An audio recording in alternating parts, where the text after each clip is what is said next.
Sure audio's working.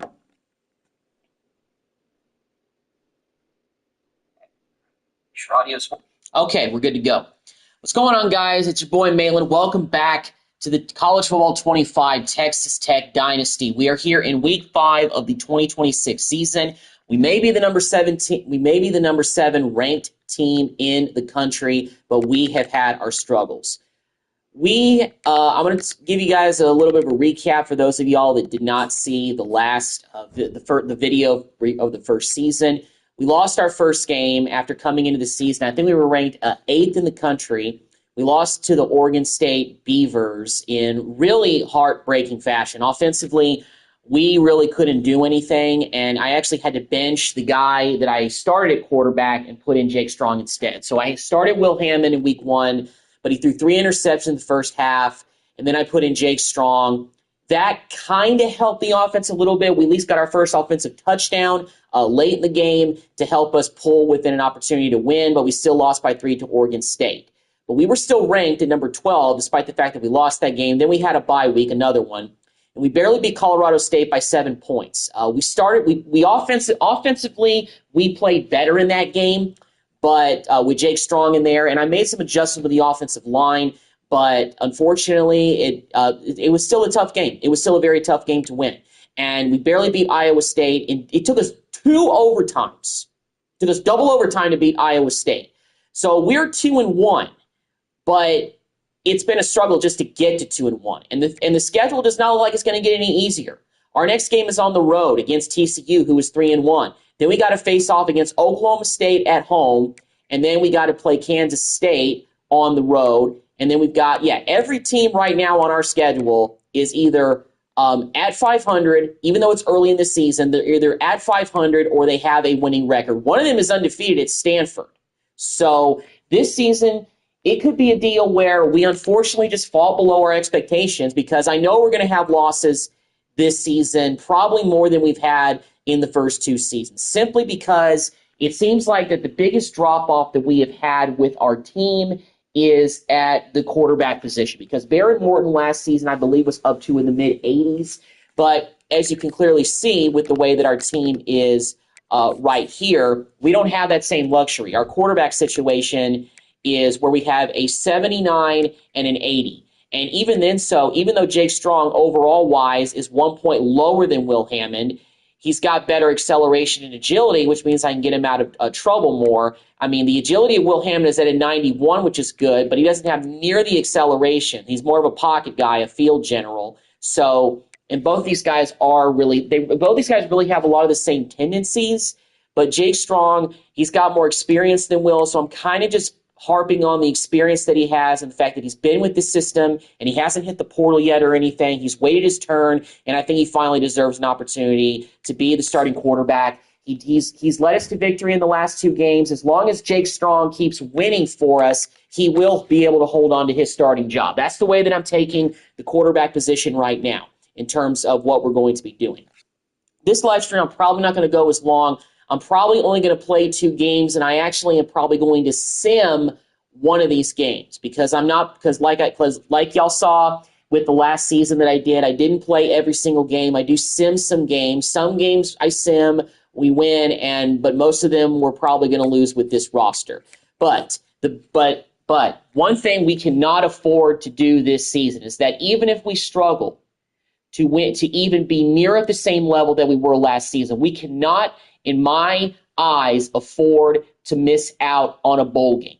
Even if we go 6-6, I think that's going to be enough for Joey McGuire to keep his job. But that's going to be disappointing. Yes, absolutely 100% it will be. We cannot, but the expectations every year that at least I've set with this ball club, even if we have a drop-off in talent, we're still expected to be in the postseason in a bowl game. We cannot finish the season 5-7, 4-8, none of that. We can't lose out the rest of the way. That simply cannot happen. So this is probably our biggest game on our schedule so far. It's a rivalry game. It's the Battle of the Saddle. We're number 7 ranked in the country, and we're going on the road to face off against the TCU Horned Frogs at Amon G. Carter Stadium. So this is going to be a pretty tough matchup, and I'm anticipating a dogfight, and it's probably going to be pretty tough. is hopefully it doesn't rain, because unfortunately in the first 2 road games that we've had, we struggled with the rain. Welcome to Fort Worth, Texas, and Amon No G. rain. Carter Excellent. Stadium, home of the TCU Horned Frogs. So this is a big game for us. It's not a nighttime primetime game or anything like that. But TCU is 3-1. They're not ranked. However, if they beat us in this game, they could find themselves ranked, and we could be finding ourselves in the middle of the pack, or even worse, below in the top 25 or out of the top 25 entirely. We're 2-1. We're getting really into the thick of Big 12 play right now. We got to get a couple more wins. I got to get at least a couple more wins under my belt with this team, so that way if we lose a couple of games during the season, we still have a chance of going to maybe a good bowl game. Those are always the expectations. But hopefully our offense, with no rain in the forecast, can perform better on the road. We've played more road games than home games. We're back at home next week against Oklahoma, of course. So yeah. So here we go on the road. It's pretty tough though, because TCU's crowd is pretty raucous. So here we go. We got to start off hot with Jake Strong at quarterback, and that was a pretty good first throw. 9-yard completion to L.J. Johnson. Micah Hudson really hasn't been as involved in the offense as much this year, because most of the time he's getting doubled and he's getting covered up pretty well. Everybody who's read the scouting report, they know that he's a 93 overall and that he's our best weapon. There's no question about that. And the hardest thing to do in college football is to go on the road. Everything about it changes. And he also drops the ball more this season than I can recall as well. That's been something that's really kind of been annoying about this season in terms of what he can do and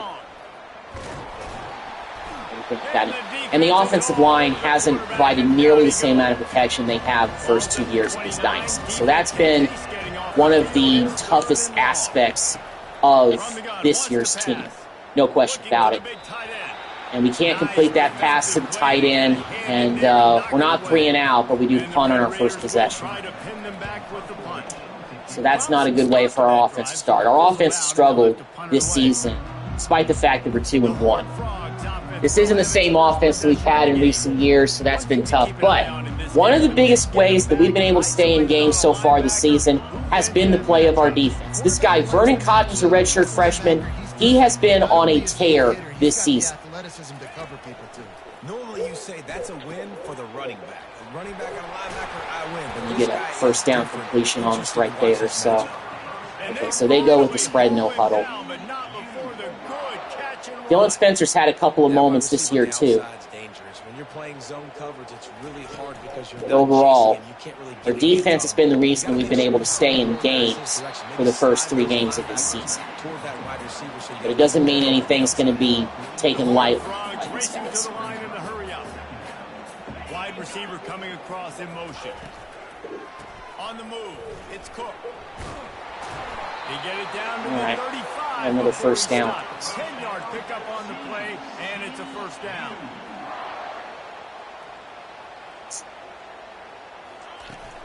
Leaves it with the running back. Yeah, good tackle though by Spencer there. On the ground as he gets it down to the 31. After the productive first down play, it's 2nd and 6. Slow this momentum down.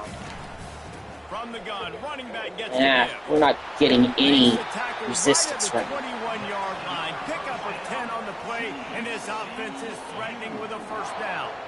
I think it's really important for this offense. They get this guy going early in the game, and they're doing a nice job of that right now. Remember, he's the kind of running back who gets... There we go, sack him. There we go, D. Now that'll stop the momentum. Nice job by Dylan Spencer. We finally got pressure on the quarterback.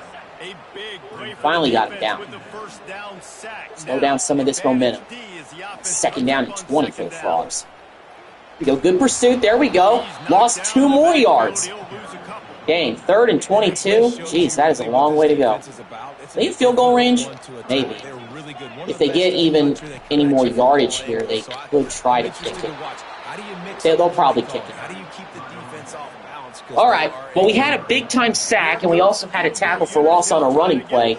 So that helped us bog down this drive, hold them to a field goal, and they make it. So we bend, but we didn't break. Like I said, sometimes if our offense is struggling, the defense can pick us up. it's been big. They've come up with, big sacks or maybe a fumble recovery for a touchdown, a pick six, something like that, that's been able to keep us afloat in these games when offensively we've just continued to struggle. And I never thought I would say that about a Texas Tech offense of any kind, but unfortunately that's the hand that we've been dealt in 2026 with the roster that we have.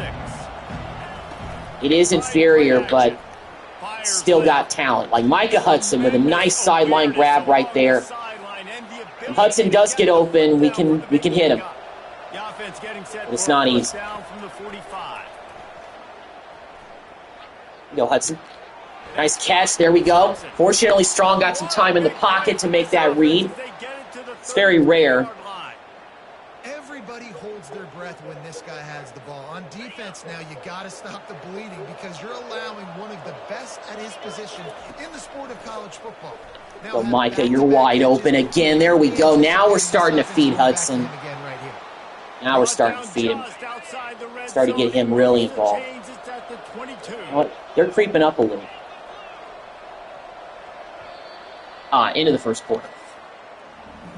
That's the end of the quarter, and TCU has the lead. And after that first quarter, let's see if these guys can get back in the game in the second. All right.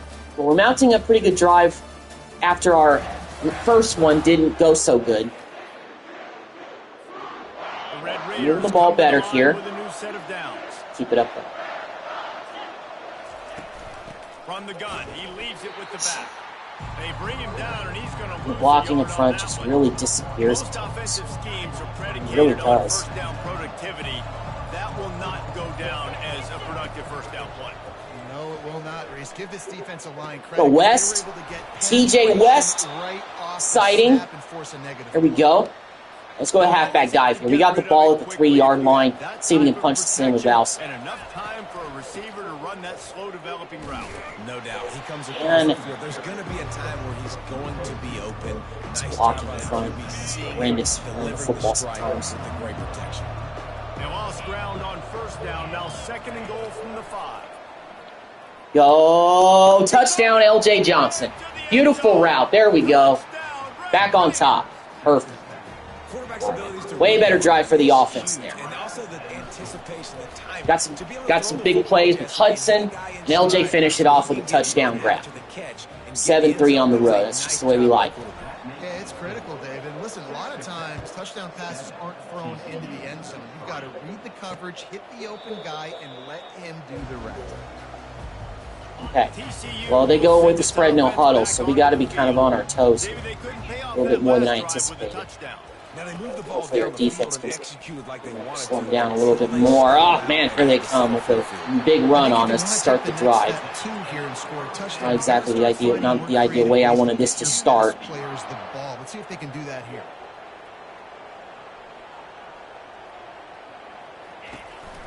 They'll ride the hot hand. No yards gained on that one. We're going no huddle. Okay. And the Horned Frogs headed quickly to the line. It's a draw. Good tackle there by Riggs. All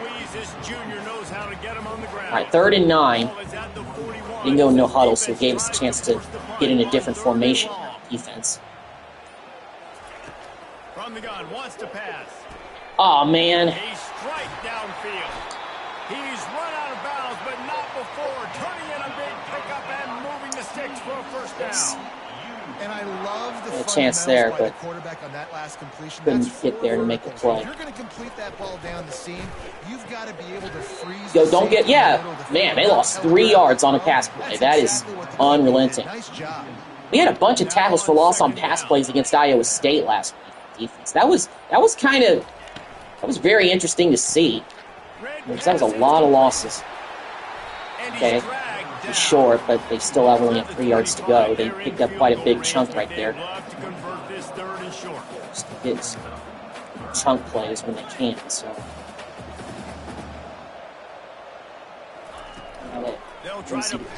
Come in here. There we go. Okay. Well, at least we didn't let him get too far away. The Horned Frogs are threatening in the red zone.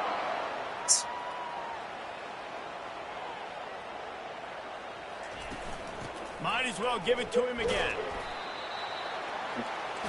Going to work in the red zone. They can't pick up the first down without getting it into the end zone. Out of the gun. Ooh, nice tackle right there by Dylan Spencer. That's just what we need. There we go.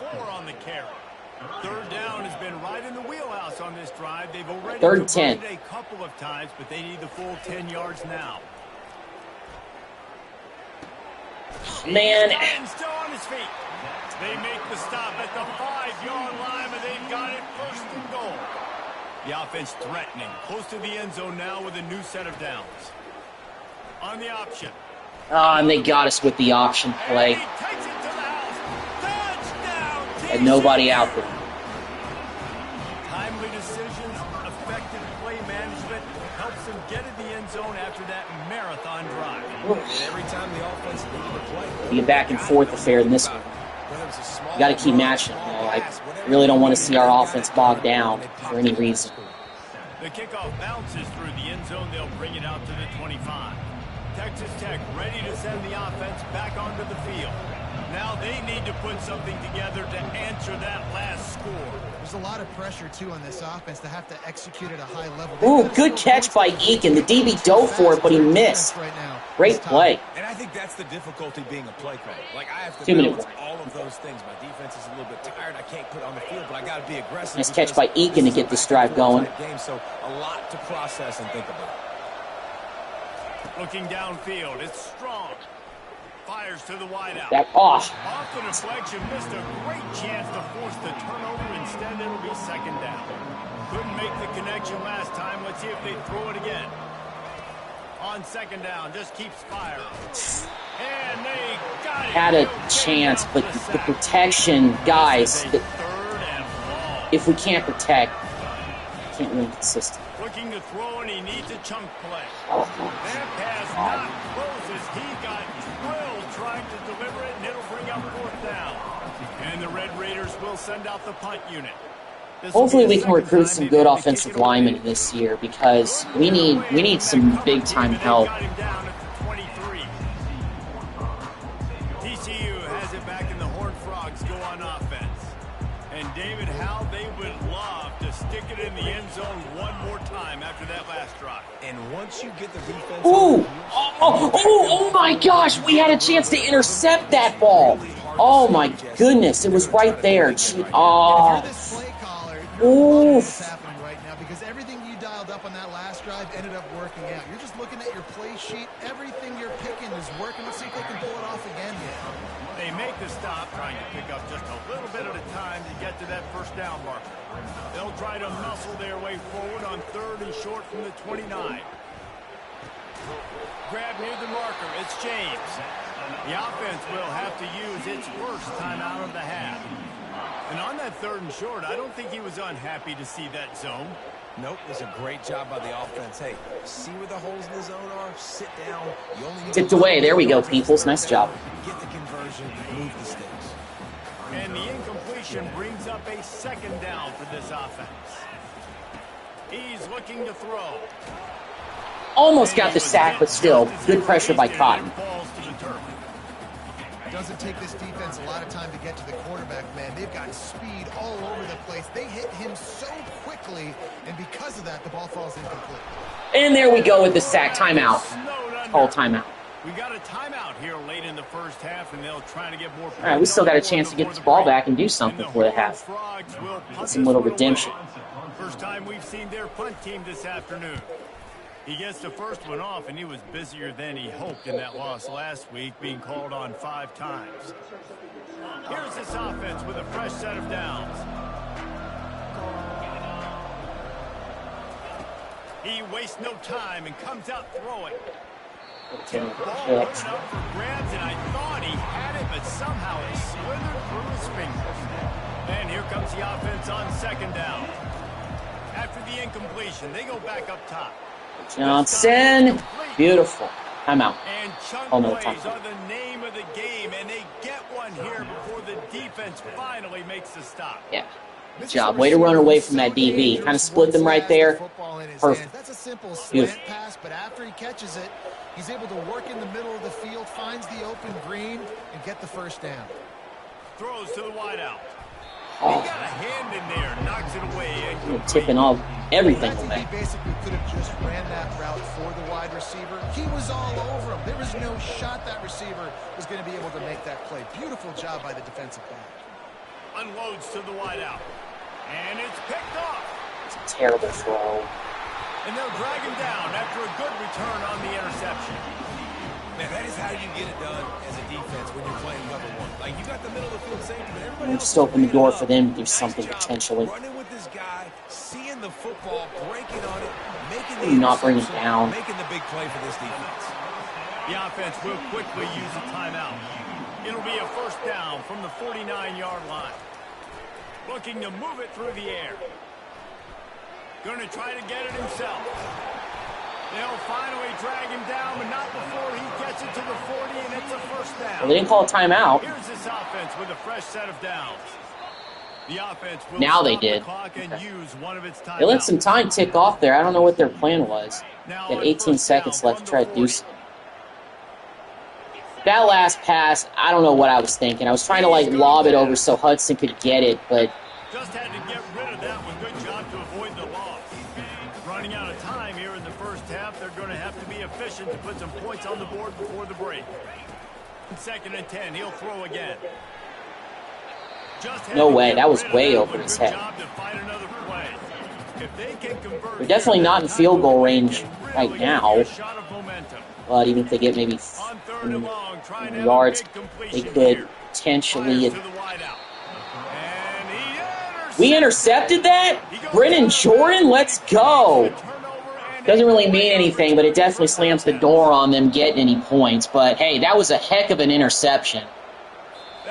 But still, another first half classic that we've had this season. Rivalry games always bring out a ton of emotion, and no surprise we saw just that in the first half today. And I get it. A lot of coaches will say the difference between winning and losing comes down to stopping big plays and getting big plays. But if you ask me, it's more about how good you are on 3rd down and how efficient you are in keeping drives alive. Those two stats can help you break the will of even the best defenses and help you come out on top.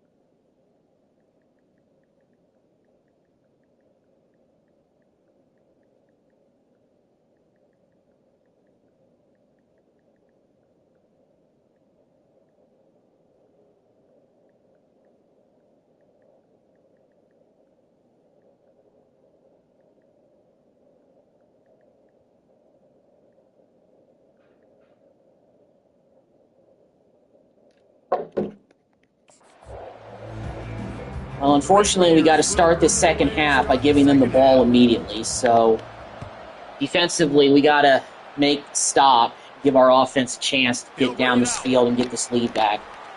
It's easier said than done. Oh my gosh, the kicker. The kicker got him. Okay, that would have been disaster if he broke that. That's still a good return, though, to get this drive started for TCU. We're giving them too many chances that are too comfortable for me, but we held him to 1 yard there. That's cool. The Horned Frogs are in the hurry-up.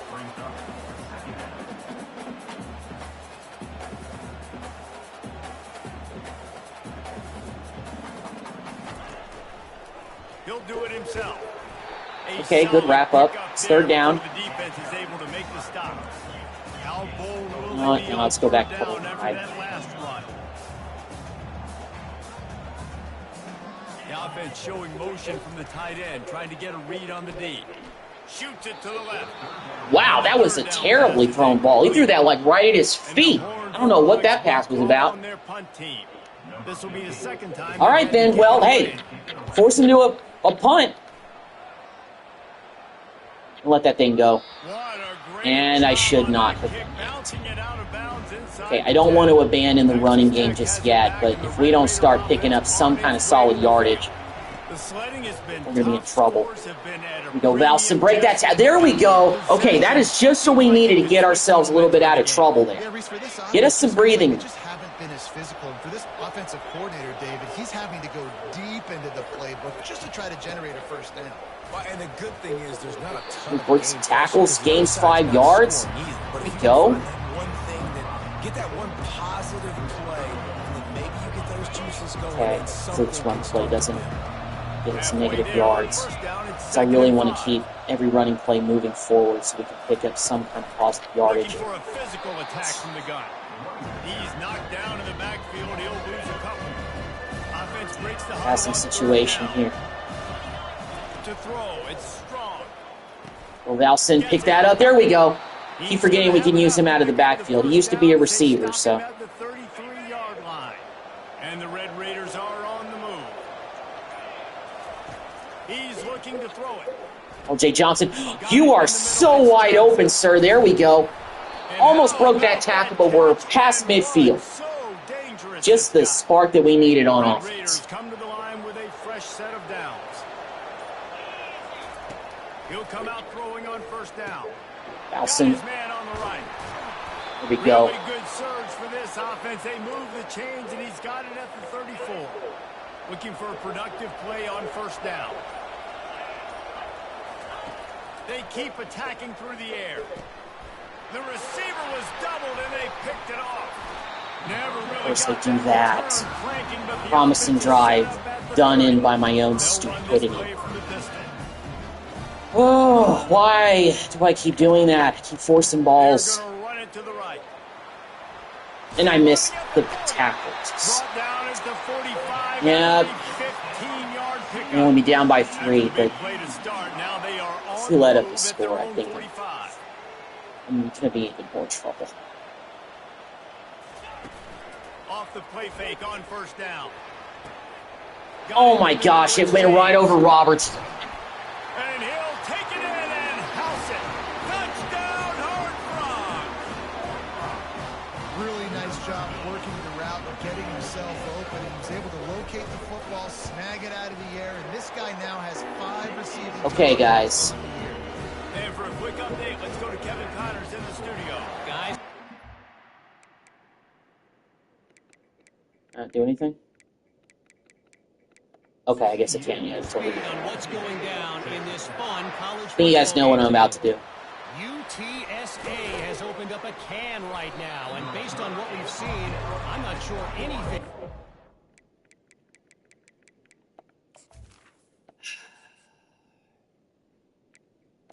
I need to see if Will Hammond can do something here. They're up by 18 over Florida Atlantic. Stuck you on the bench after week 1. Is your fire hot? The best studio team in the business, gentlemen. And how about that one? Kevin will be keeping an eye. That should have been interference, but whatever. Let's see what they've got on second down. They'll throw again after the incompletion. And the quarterback caught up to and sacked at the 12. And this offense can ill afford to come up empty on this drive, already trailing by multiple possessions. Blasted as That was almost a pick thrown directly to him. He got hit as he was trying to throw, and they can't convert on third down. And the Red Raiders send out the punt. That should have been roughing the punter, should it not? When you're looking forward to the punt. It's all going downhill from in here in this one, boys. Defensively, we're holding our own, but we can't keep wasting possessions in offense. This is... There's no jump to this offense at all. We don't have our quarterback. Single back formation, and they give it to it. And maybe they want to try somewhere else because there is nothing doing in the middle of this defense. They're facing a third down.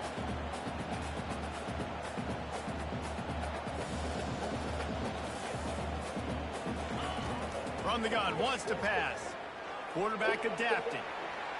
Trying to escape. How can we not get him? And they did not. But it is what it is. Fortunately, we forced a punt. We have one quarter to try to. We have to play the best quarter of offense we played. Let that go in the end zone.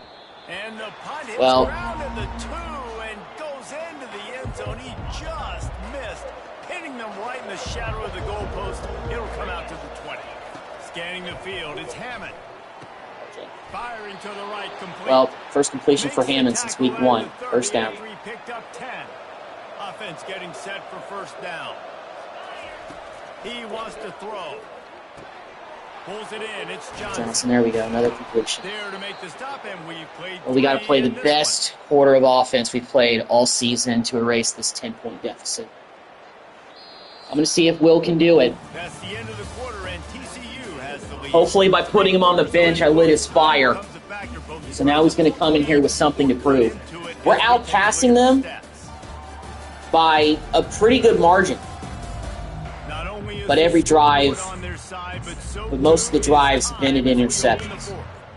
But then again, it's not always on the QB. It is on me a decent amount of the time.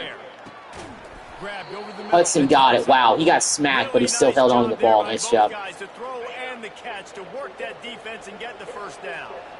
And now a fresh set of downs for this offense. Off the play fake on first down to throw. Got it behind the line. Well, Jay. And they'll finally down. There we go. Terrific pickup. And there was no question in that scenario. That's where the quarterback was going. He knew he had his receiver in a matchup that he liked, running a route where he would find himself open. Nice job between those two. Should have let him run the route. It's so hard to play defense nowadays. You got to strike somewhere, you can hit people. You get flagged for targeting. You get flagged for pass interference. That was beautiful. To the end zone, and it's picked off. It doesn't get it. I can't do anything just without throwing a pick. Everything in your favor. Don't let them make big plays. How about you make a big play? Nice job getting the interception. It's not icing on the cake yet, but it's getting pretty close. He's knocked down in the backfield. He'll lose a couple. The Horned Frogs want to move quickly. It's going to be tough sledding for the offense here. They're trying to ice this game by running the football and bleeding the clock. They've got a pretty good lead here late in the game, but the defense knows the run's coming, right? So they're going to be loading the line of scrimmage, getting stops like what they just did. It'll be interesting to see what the offense does on this next one. On third and long. Oh my gosh, he's got him beat. Brings it down on the right side. That's ball game. Touchdown, TCU. And once he got loose, it was all over. That one ought to give them firm control with this game, and they have gotten things going here. I got to take it back. We may not win 6 games this year. We may not win 6 games. You get down and you fight back that much harder. Man, you've seen crazy comebacks and crazy swings of momentum in rivalry games. You just need that first thing to break your way. And I think it really comes down to their key playmakers, David. They can come back, but these guys need to take ownership. Now's the time. In this type of game, they have got to step up and start making plays. That defense got gashed, but they finally All right, let's try a little bit of no huddle ourselves. There's a huge mountain to climb here, but you might as well start with a chunk play. Well, you got to start somewhere, Reese. It's been tough going for this offense all game long. They find themselves in a hole, but I love the aggressive nature. Keep taking shots. Keep trying to claw your way back into this one. He slings it deep to the left. And that pass is intercepted. And he's...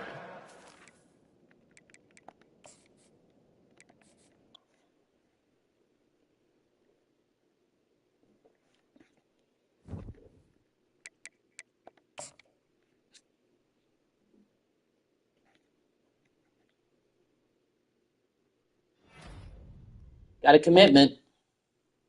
I don't want to hear anything about rage quitting because I just did. Okay, I did. But we got 2 new commitments. We got this 4-star free safety, so that's good. I think it's that Magnifico guy. What a name. What a name for a recruit. Vernon Cotton won Big 12 Defensive Player of the Week in a game that we now simulated. Got 1 sack. And, of course, we lost, so now we are 2-2. What ended up actually being the score? How bad did we lose? We actually only lost by 6. Wow. And TCU is now ranked. Not surprising.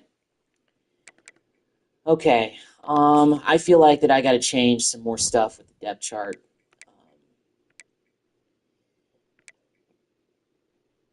Do I just try Jeremiah Cole? Not against Oklahoma State. We'll wait till that to the end of the season. Here's something we are going to do. We're going to put Braxton Dawkins in as our starting running back because I feel like Valson is not really giving us too much. Now, then again, it doesn't mean anything if our offensive line can't block in the running game. So I'm actually going to make some... I'm going to make some more adjustments in the offensive line here. Okay, so I think it might be better for us to put... Well, I'm going to put Wilson back in there for now, and I'm going to see how I want to shuffle the offensive line this time. We don't really have... What about right guards, though? Like, what are we looking like there? Not good. Okay. So I think Jacob Ponton, we're going to actually start him at right tackle. Let's see what he can do. Dylan Shaw, we got Still.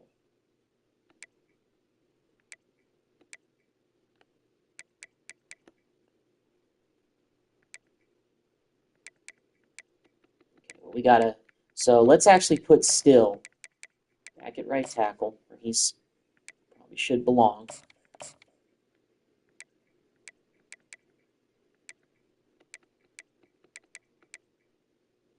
So he actually goes down.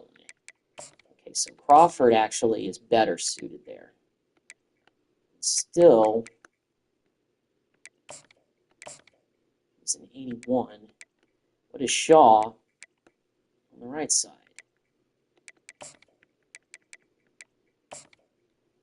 82. Okay. Well, we're going to see about this shuffle. We're going to put Still on the left.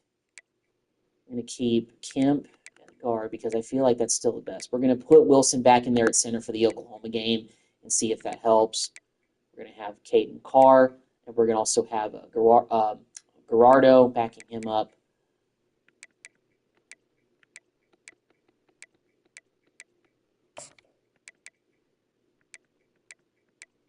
Actually, let's have Peters back up at right guard. We're going to have Shaw at right tackle. See if that helps. And you know what? We're actually going to try to do something a little bit different. We're not really getting... I'm going to actually swap. Okay.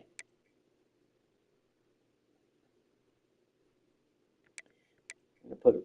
I mean, the defensive line, I really don't think I need to adjust much there. Because the offensive struggles have been struggles that we've had. Long snapper. Third down back. Okay. All right. Well, we'll put Valson as our third down back to have him in passing situations. But we're going to have our power back is... okay, so we're going to keep that. Slot wide receiver. I think it's time to change this up. Let's put Hudson in at slot.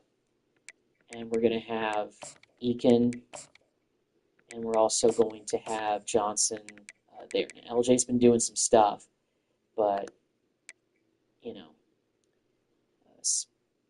Spencer can still be there. Cotton's there. Reserve defensive tackle. Sub, linebacker, slot corner.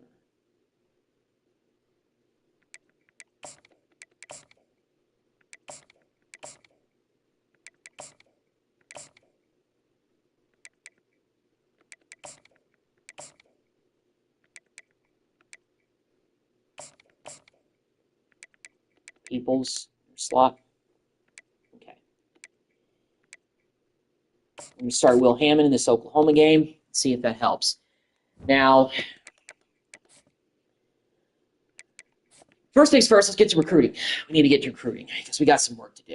Okay, so first of all, I got to see how many linemen we have actually on our board. We have okay, well, this guy locked us out, so that's unfortunate. So we only have offensive guard. Okay, well, Now, this guy, Andres Millie, is a 4-star right guard. And that is the big position we need. We're number 1 on his list, so that's good. I want to really see if we can get this guy in for a visit. We need him here for a visit. Let's get him here against Kansas. Let's do conference prestige because I'm not going to be doing, because I don't think we're going to be competing for a championship this year. So I'm not even going to be, really pitching anything like that.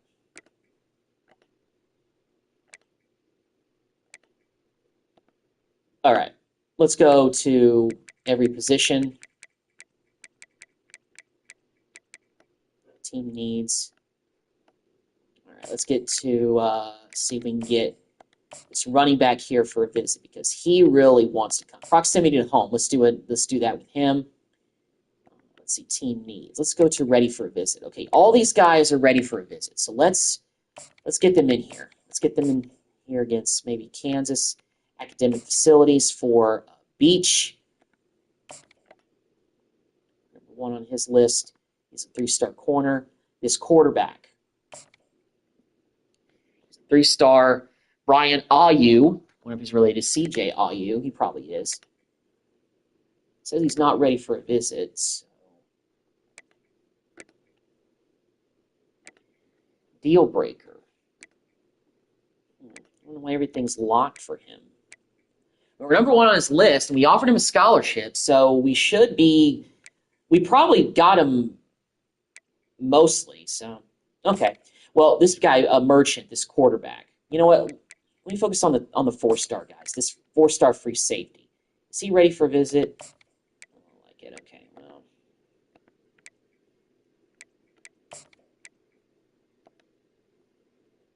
Oh, we probably we don't have enough points to do visits. Okay then. Well, let's just go to this guy Parms, this wide receiver. He's going to Texas State, so he's off the board. Let's go to the prospect list and let's go off to the offensive line that are here. This guy 2-star bets. Which of these guys have us in the top 3? This 2-star right tackle does. Let's put him on here. What about guards, centers, maybe? None of these guys are really overly impressive. Let's check centers, because I think center is one that we need to be looking at extensively. None of these guys are really like big-time star guys. So. Okay, well, with these guys, I'm going to go ahead and offer them scholarships, mostly because of just we need to get some linemen in here because we got to get some offensive line help because this year we may be heading for a pretty disastrous season, if you ask me. Okay, so let's go to any. Okay. This guy King. Okay, we only have 15 points to spend. Okay, so Denbro was the wide receiver that we saw committed. It was 4-star free safety, James Magnifico from Carrollton, Texas. First 4-star commit during the recruiting cycle, so that's great. 4-star free safety, that'll be very helpful. We already got Suggs, but I think he was an instant commit. Let's see, do we have any more 4-stars down here? Espinoza. I can't do anything with him. All right, let's go kind of to the bottom of the board here. Let's see if there's any more that we can do. This guy Homer. Maybe let's just go. Oh, don't have enough points. Okay. Dove. Let's go ahead and maybe DM him and search his social media just to get our points taken up for this week. Okay, so recruiting's done. Fortunately, we got some recruits coming on visits for the Kansas game. Let me look at our schedule and see when that game is, because I think it's only in a couple of weeks. Is it? Yes, it's after we come back from the Kansas State game. So it's our next home game after we play Oklahoma State. Well, I'm not expecting this to be a win. We may go on a little bit of a losing streak right here, but all the more reason why all these players are going to be looking, thinking they got a legitimate chance to play. We got another commit, 3-star corner, Richard Navar, I don't know, from Dallas, Texas. And we got the 3-star quarterback to commit, Brian Ayu. So awesome. Unfortunately, Kiki and Barry have committed elsewhere, so we did lose out on a couple of kids. But we did land 2 kids this week, so that's good. And we beat Oklahoma State. Unbelievable. Well, we may be able to keep things afloat. What would end up being the result? We beat Oklahoma State by 18 points? Wow. Was not expecting that. And we're still in the top 12. We're number 11. We're 3-2, but we got a top 15 matchup. Now, this is going to be a huge test going on the road against Kansas State because the road has not been friendly to us at all. Okay, well, bad news is still somebody who, we're getting close. I feel like we're getting close to landing this guy. We got him on the visit against Kansas. Something tells me that after he comes on that visit, he'll be a Red Raider. This right outside linebacker, Diggs, I really haven't done too much work on him, so I'm going to do some of that work on him right now. Let's go ahead and do that. And let's DM him. And King, we lost out on him to A&M, so we can add another prospect to the board. Let's go ahead and do that. And I'm going to keep adding some more offensive linemen. I'm just doing that because this guy is like open, but I don't. Our interest is, not, he really has, like, no interest. This guy has a second on his list. Oh, yeah, Boyman, I think, yeah. That's where we already got him on our board. He'll probably be a commit for us. It's 2-star right guard, Hazleton. Okay, well, I'm going to get him on the list. And I'm going to do, let's see about centers. Okay, oh, these guys have all kind of locked us out. Don't even have a shot. Okay. Oh, let's see about maybe, all right, let's see about any. Let's see about, like, team needs. What do we need? Like right tackle, need linebackers probably, it looks like. Let's see about linebackers. If anybody hasn't locked us out yet. Well, that guy's on our board, so that's good. What about middle linebackers? Nope, none of those guys.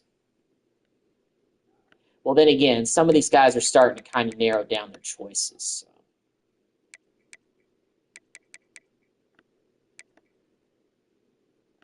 Let me see about maybe kickers or punters. No. What about athletes? Got some athletes here. We got Monk. He's already on our board. Oh, okay. No wonder. We only removed one, so we only have like one. Our board is filled up. I just noticed that. I goofed. Okay, then. So let me do some work on some of the guys. Okay, this right guard is Togway. I'm going to go ahead and offer him a scholarship. Even though he's a 2-star, I still want to invest in, some offensive linemen right now. I feel like that's a need for us. This guy, Beavers, is a 2-star running back. Nothing really too spectacular about him. I'm going to go ahead and recruit a little bit of him. This guy's Scully. Roma should do this fullback. We do contact. We DM his friends and family.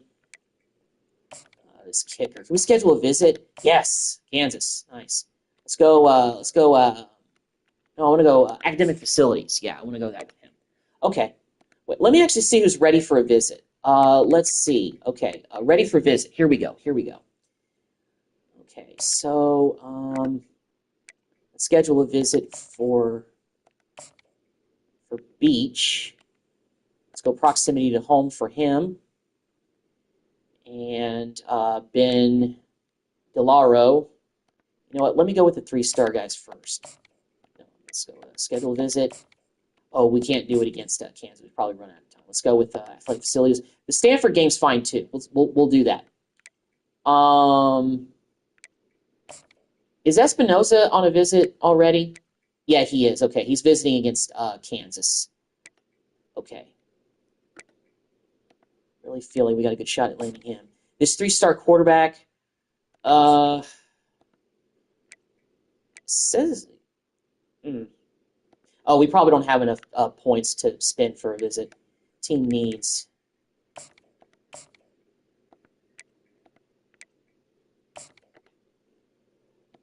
Diggs. Oh, Ben. Let's do some more recruiting on him if we can. No, I guess we can't do that. All right, this Boyman, this right tackle. DM him. Search his social media. Whiteheart. Offer him a scholarship. Let's go ahead and DM him and search his social media. 2 stars I'm only doing a little bit of minimal stuff for because, then again, there's no guarantee that we'll land those guys. Okay, then. All right. Well, recruiting is picking up a little bit, so that's good. That's good. And technically, we actually did beat Oklahoma State and I simulated it. So I don't know how that happened, but it did. Now, then again, like I said, I did change some stuff with the depth chart. I changed the offensive line.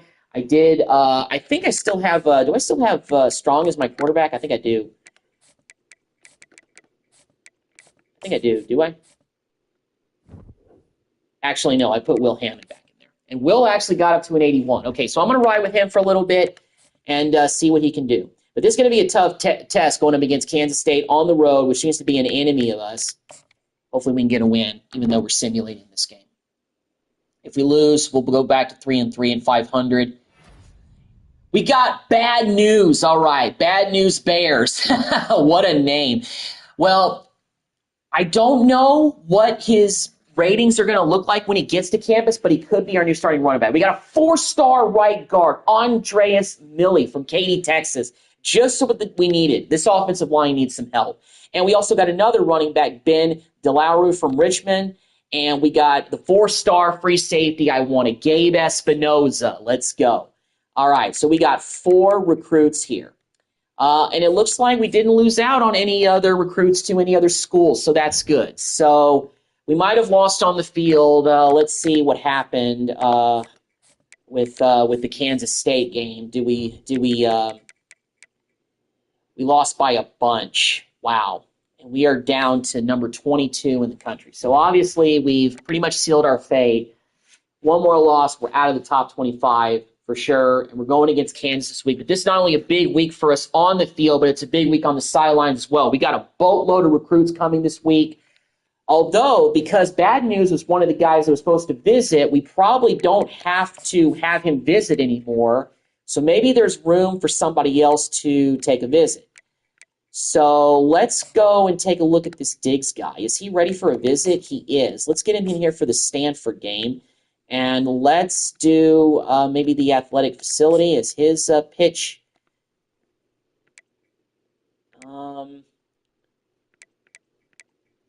So Merchant, the other quarterback, he's committed to Baylor, so we lost out on him. Monk, this athlete, let me just search his social media and DM him. We got him already on a visit, so that's good. Bridges, this other quarterback, let's go ahead and offer him a scholarship. Recruiting-wise, let's go ahead and contact friends and family. Let's search. Let's DM him. Okay. And Saucedo, this other quarterback, this 3-star quarterback, is also ready for a visit. So let's get him in here against Stanford as well. With him, let's do maybe play style. Let's do playing style with him. Hopefully that helps. This Harvin, but this quarterback we're probably going to lose out on, so I'm not going to be really investing too much. But Castillo, let's get him on a visit as well. Let's get him here for the Stanford game as well. We're going to have a lot of quarterback recruits for the Stanford game on the sidelines. So that's interesting. Okay, Espinoza, you've already committed. This tight end, Apple, Well, we're kind of low on his board, so I don't know how much I really want to be investing in him. Beavers, though, this 2-star running back, I know he's not anything really too spectacular, but hey, we're number 1 on his list, and he wants to come here, so might as well. The only we're going to lose out on, probably because he's all the way got us at number 4, is fullback. Let's schedule a visit with him. Can't do it against Stanford. We're full. Let's do West Virginia instead. Proximity to home. That's one of the ones that we figured out. And let's actually fully scout him. He's not a jewel, but hey, it is what it is. They're not all diamonds. What about this kicker? Can we get him on a visit? No, we can't. We can't do anything with a visit with him. This other tight end, though, has number 1 on his list, Heidman. Okay, we're probably going to land this guy. Let's get him on a visit. Let's get him here against West Virginia. Conference prestige. Yeah, Big 12. Big 12, big time. This wide receiver is a 2-star. We're 3rd on his list. We may lose out on him. But this 2-star guy, Tualolo, let's get him scheduled on a visit. Let's get him here against West Virginia. He's ready to visit. Let's go with conference prestige with him, and that's all of our points for the recruiting this week. So we got a lot of kids on the sideline this week against Kansas. Hopefully we can take care of business and get this win. I'm simulating this one as well just to see how it goes. We got our butts whooped in Manhattan last week, so hopefully we can do better against the team coming from Lawrence, but we'll see. Got another recruit, 3-star corner, Richard Beach from Atlanta, Texas. Welcome to the Red Raiders, my son. And Mike Dinapoli, a new kicker from Tomball, Texas. And we got the 3-star tight end, Heitman from Keller. He's going to be a Red Raider. So we got 3 commits this week. Awesome. And we beat Kansas to get to 4-3. So we're over 500, and we're still ranked 17 in the country. So slowly we're able to still keep above water. And we beat Kansas by 5 points. So it was a close shave, but we got the dub.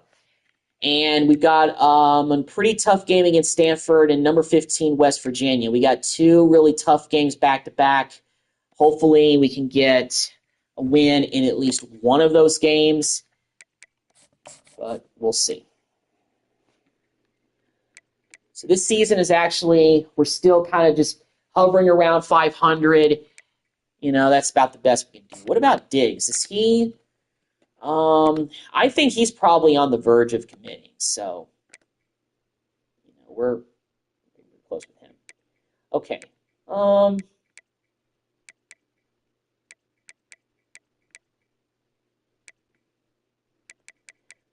me see about any of these. This 4-star tight end looks pretty tempting, but we're 4th on his list. I don't think we could get in the running with him at this point. 3-star quarterback has us 4th.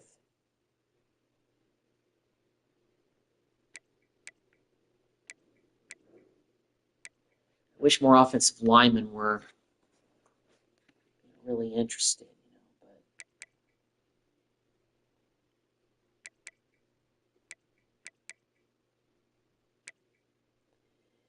This safety, both these safeties have us. Let's get this free safety on here. It's a 3-star. But we're number 2 on his list. Let's offer him a scholarship. Go ahead and scout him. Ooh, we got a jewel. Okay, all right.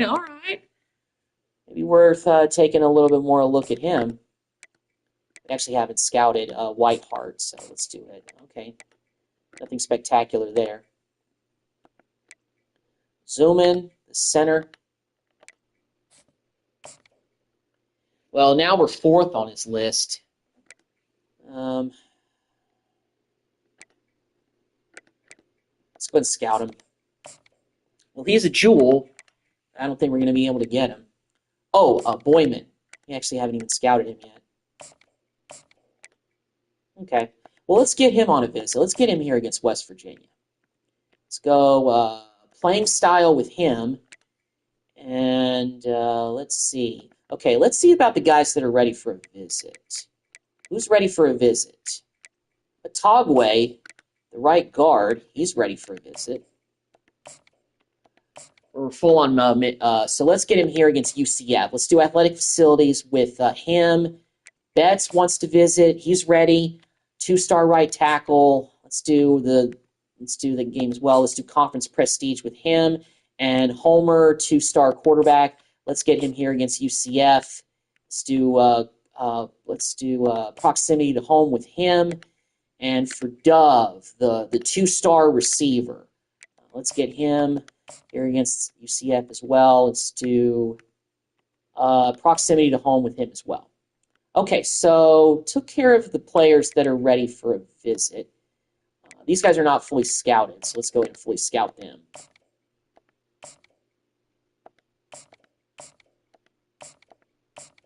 Okay. All right. Need scholarship.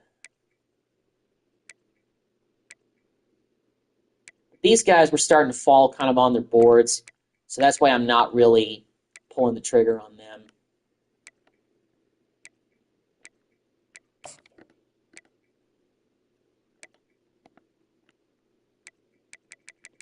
Let's go.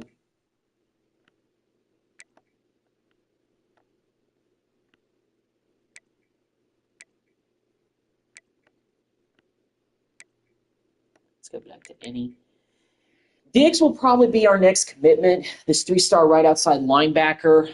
We got him on a visit, I think, against West Virginia. I think he'll be here. So hopefully that'll be signed for us. Dunn is starting to slip. Monk is on a visit, so we'll probably be landing him. We'll probably get Bridges as well. We'll probably get another quarterback. I think we'll get both of these quarterbacks, these 3 stars, Bridges and Saucedo. We got Ayu, and we also, bad news. We got Millie, 4-star. We got 2 4-stars so far, but we don't have any 5-stars. But doesn't look like this is a year where we're going to be able to really reel a 5-star in. Because we got that athlete last year who's now a middle linebacker. Maybe next year will be his year. I don't know. Let's see. Can we do anything with the Togway as far as like some additional recruiting? Let's go ahead and do that. Let's do Beavers. Can we do anything as simple as like which kids can we maybe just like maybe we can offer. Let's go ahead and maybe just offer somebody a scholarship. Need scholarship. Okay. Let's just offer scholarship to Harvin. See what that does. Or Aguilera, it's left outside linebacker. We're third on this list, but Oklahoma State's way out in front of us. So I don't know if that really helps us too much, but we'll see. All right, well, 5-3 Stanford is coming to town. A rare non-conference game in the middle of the season. Pretty awkward the way they stacked the schedule this year in 2026. So we're 4-3. We're 3-2 in conference play, so this has definitely been a tougher year for anything really to come by. Let's see if we can get a win against Stanford. We got some recruits on the sidelines this week, so hopefully we can impress. Well, we got Monk to commit, so that's good. Other than that, nothing really big on the recruiting trail. And we lost, and we are now officially out of the top 25. But that is not surprising. It's going to be a time where we're just going to have to really do the best that we possibly can to, we'll be lucky to get to 6 wins to get to a bowl game. I think that's what's just going to be the case. We're having a down year. Pretty shameful, but still. We lost by 8 points. We got number 12 West Virginia at home this week. We're going to have some recruits on the sidelines as well. Our last 2 games are against teams that are a decent amount below 500 for UCF and Houston. But West Virginia and Utah are not going to be easy at all. So that really kind of concerns me when it comes to the back half of our schedule. All we got to do is get to 6 wins, and we'll be there. So let me take a look at stats because I want to take a look at how everything is really kind of looking so far at this point of the year. Okay, well, Will Hammond is our top passer. He only has 7 touchdowns to 8 interceptions. Running game is non-existent. Valson only has 3 touchdowns for the year. Dawkins has 3. Receiving-wise, Hudson and Johnson, our receiving core is, even Hudson is having a down year. But then again, the blocking is, Dylan Shaw has allowed 10 sacks this season. Unbelievable. Unbelievable. Crawford has allowed 3. Carr's allowed 3. Sills allowed 3. Oh, boy. Let's take a look at some other stuff. Let's take a look at the Heisman Watch. Who's Heisman Watch here? Okay, so at this kind of point during the back half of the year, Desmond Williams Jr., quarterback from Washington. He's in the Heisman race. We got 2 guys from Texas, Ryan Wingo, wide receiver, and Arch Manning is in the Heisman race. No surprise. And Avery Johnson, Heisman race as well. And Tiger Bachmeier? What a first name. Wow, senior from Stanford. He's in the Heisman race. How about that? And we just played Stanford, so he must have had a good game against us. Must have played pretty well. Okay, well, so here's what we're going to do for the rest of this live stream. This live stream, for the rest of it, is all about trying to see if I can get this team to be bowl eligible. We're going to play the games that we absolutely have to play in order to secure a win. Diggs still hasn't committed yet.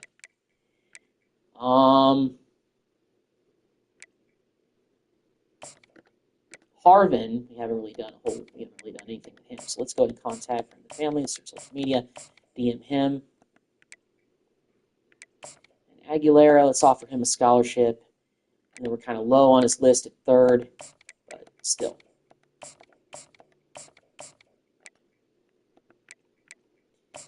Apple, let's just do, I don't want to offer him a scholarship. But Togway, though, we can't do anything. Beavers, can we do anything? No, we can't. Let's offer a scholarship to Scioli.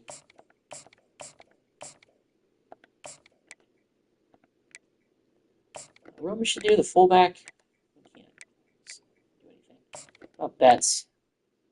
Okay. Contact, search, DM. Okay. Who's ready for a visit? Okay, so Beavers is. Let's get him here against Houston for the regular season finale. Let's do conference prestige with Beavers and Whiteheart. Let's get him here for a visit against Houston as well. He'll be joining Beavers. Let's do academic facilities. Awesome.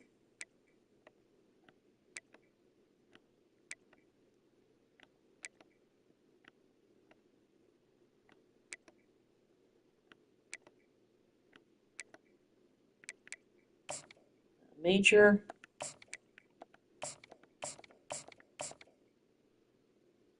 Okay, so we got 100 more points.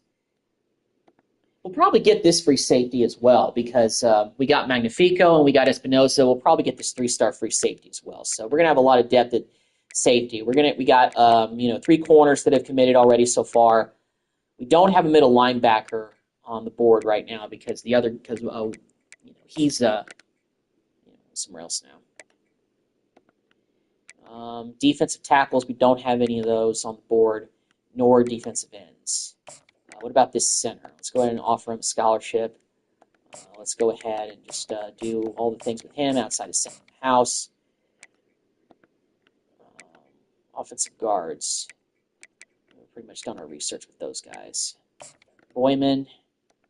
We'll contact friends and family. Got 30 more points. Tight end. Apple.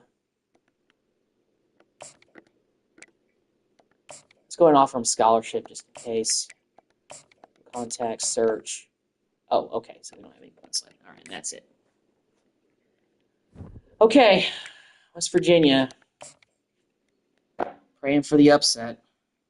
This may be the first time during this entire dynasty. Well, no, because we lost the first game. Unfortunately, we didn't have any commits this week, so that's not a good sign. Also, probably not a good sign that we won. And we didn't. So then again, I can't say that because we lost the first game this season. And we are now officially 4-5, and our bowl eligibility is officially in jeopardy. So let's take a look at our schedule, and let's see who we have left. I will say the teams that we have left on our schedule are not as daunting as what we just played. We lost to West Virginia at home by 12 points. Not too bad, but still. We got all the teams left on our schedule have losing records. Utah's the same as us. USCF the same as us. Houston is 3-6. So we got to win 2 more games to get bowl eligible. We got to win at least 2 of these. I'm going to play this game against Utah after we do recruiting. That was anticlimactic, I know. Is Diggs not committing yet? Is he close? I hope he's close because, let's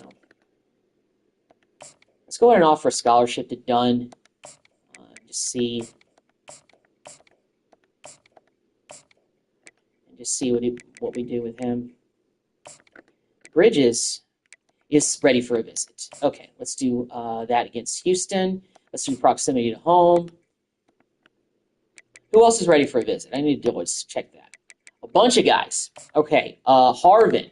He's ready for it. No, he's not. Okay. Aguilera. Oh, but we don't have enough to do that. Dang it. Okay. I should have looked into that more before I went to, all that. What about the guys at the bottom of the board that we really haven't done anything? We added to the board, but we haven't done this 2-star receiver. Well, we've reached our limit on scholarships.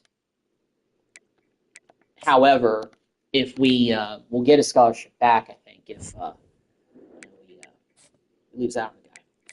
All right, I'm going to play this game against Utah. This game is a must-win. Let's get back to 500. Let's get to 5-5.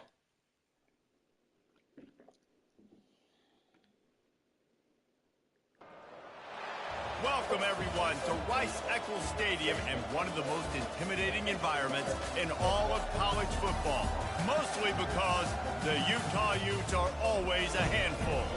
Today, a couple of squads here to square off in a Big 12 showdown. As we'll see, the Texas Tech Red Raiders taking on a squad hoping to prevent another L this week, the Utah Utes. For EA Sports College Football, I'm Reese Davis, joined here in the booth, as always, by David Pollack and Jesse Palmer. Guys, let's tee this one up. On the road, it's Utah. First time I've actually decided to go ahead and play the game against Utah myself in Dynasty. So this should be interesting. Interesting looking stadium and everything. But, hey, looking pretty good. All right, well, we got business to take care of. This season has gone pretty disastrous. We started out ranked in the top 10, and now we are 4-5. But we got a chance to salvage the season and get bowl eligible. But it's not going to be easy. Because even I've struggled to play with this team in the game. So, but tonight's a new night. Let's see what we can do. The run from the shotgun.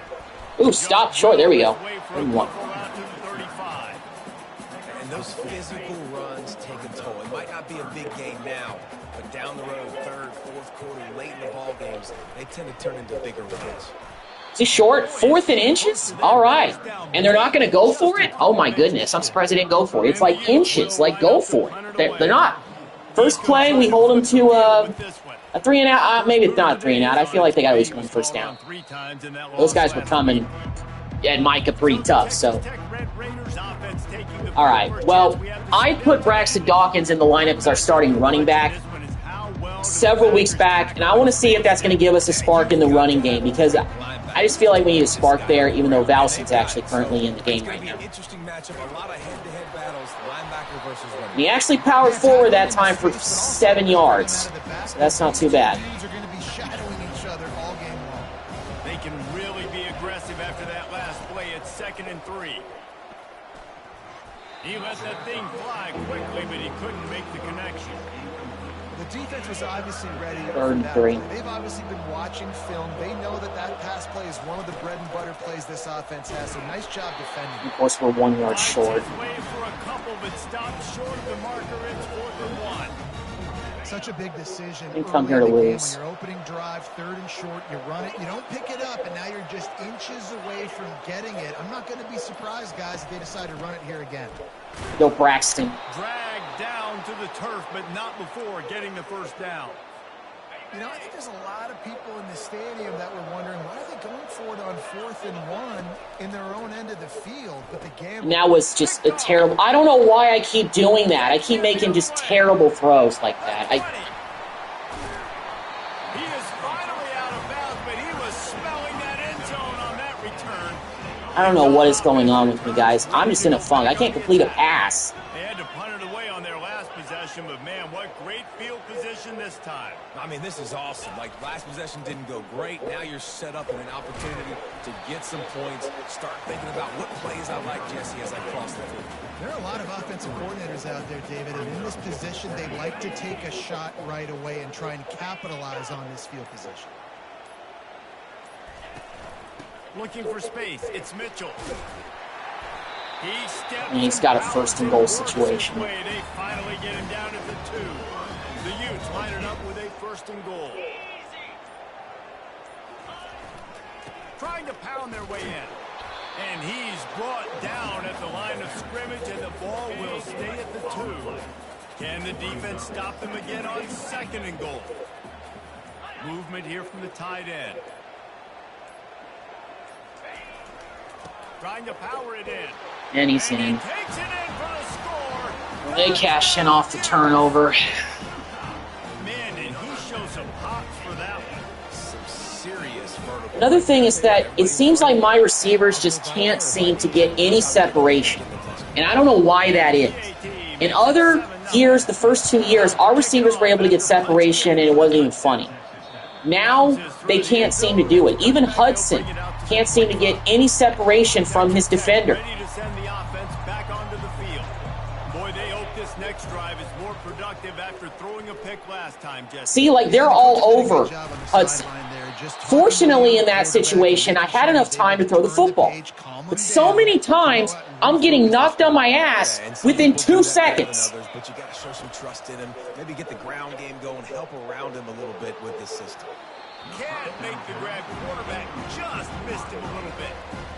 I think for the quarterback, he's going to have to be so good with his eyes in this game. Going up against one of the best defenses in the country, you've got to look guys off, especially when you're trying to throw to your primary target like he was on that last one.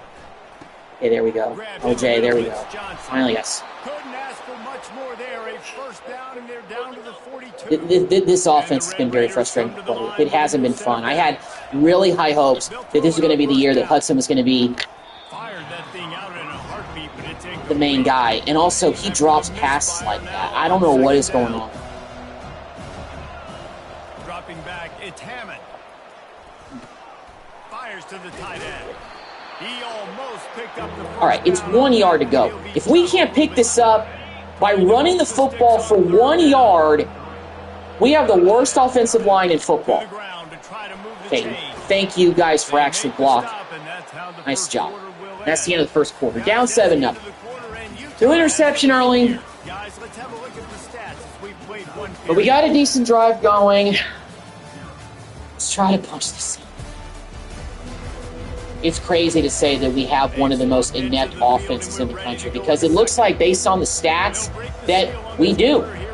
We haven't been consistent offensively. We just can't get this ball in the... And this sophomore able to wreak some havoc and get the sack. That last play, the kind And we have terrible pass blocking of every kind. Off play action. Gets it out fast. That was probably a terrible idea. Throwing a pass like that. And we're so behind the sticks on almost every single possession. And that was just so terribly overthrown.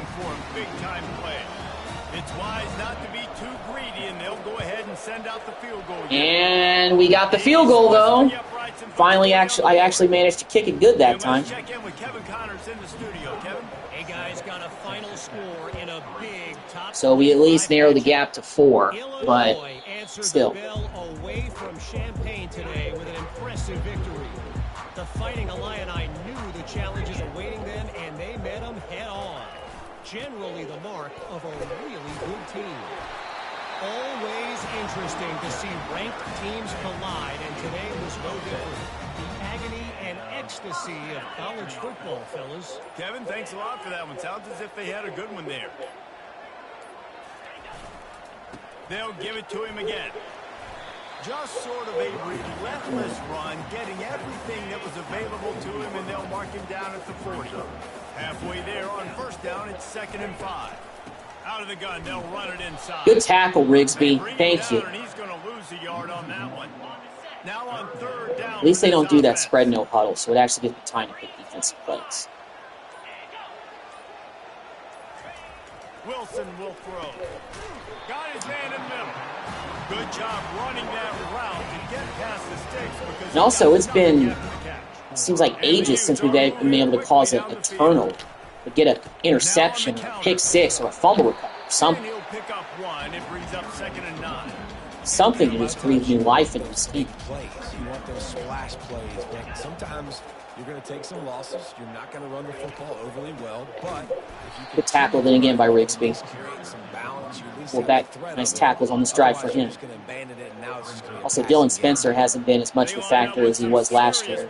Same thing goes for Vernon Cotton. He started out the year pretty hot, but he's kind of cooled off until that sack. Let's go. Just what we needed from our defense. Well, they Beautiful. still got the lead, but they are losing the momentum, and the defense is starting to make plays after getting that last sack. They can feel it right now. You can see them playing with a whole lot of more energy. Fair catch. There's a lot of pressure on this offense now to respond. All right. We've reached the 2-minute warning. And 2-minute we have ourselves warning. a ball game, and they have a chance to take the lead here before the half. Throws to the wideout. Just too much juice on that one as he airmails his receiver. Will Hammond's accuracy must be falling or something, because I don't know what is going on with this. He's looking to throw. Quickly out There to we go. the tight end. Big tight end. There we go. The big gainer gets it to the 49-yard line. The offense set for a first down play.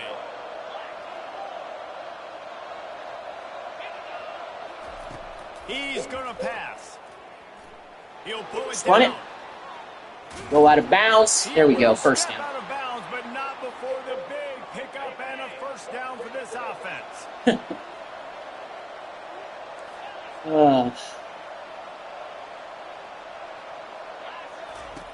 He's looking to throw it.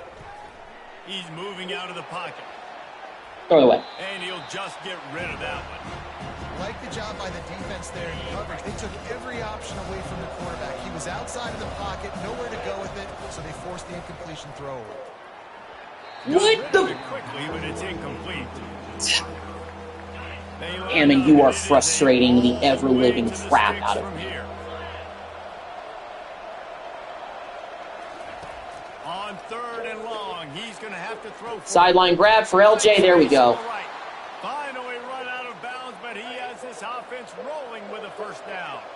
The Red Raiders come to the line with a fresh set of downs. Coming after it. Can't get. No more time to throw. Quarterback is sacked at the 35. A timeout is called as this offense tries to find a way to get more points on the board before the half. Really need to pick up some yardage this time on 2nd and long. He's going to fire deep. And they No chance for Micah to catch that ball. Instead, they're looking at 3rd down. Well, the quarterback knew where he wanted to go with the ball. His intended target just wasn't open, so the quarterback made sure he put that football in the stands. Unloads to the wideout. Complete. Yeah, Hudson, breakaway, touchdown, Micah Hudson. Oh, thank you, Micah. We needed that. Let's go. And I just love the execution. Way to go, Micah. Beautiful throw also by Hammond there. That's that seam route. Love it. All right. Scored 10 consecutive points to get the lead back. Got some momentum. Let's go. Has it back on the offense coming onto the field. That last offense, play some defense here. Yeah, they did. And David, they're just going to have to do a better job this time around. Okay, sure tackled. They have to spend a timeout. Just trying to solve the defensive riddle, understanding what they're trying to do to you and attack them. Got the completion on the last play. Still some work to do on second down. Wilson to pass. Fires to the big fella. Ooh, he's short. No. No first down for him. Facilitated two-man because they're trying to get down this field quickly. They're not just thinking about picking this up. They're thinking about also getting more yards afterwards. They'll try to get it through the air. Okay, well, they got it, but that's all we let up, which isn't too terrible. For the lead defense. He wants to throw. Finds his tight end. There we go. Nice tackle. How many timeouts do they got? None. Okay, they're out of timeouts. They only have 37 seconds left. Wants to throw on second down. Getting some heat. Oh, Cotton. Cotton with the sack. Let's go. Nice job. Cotton got 2 sacks in this game. Starting to come alive again.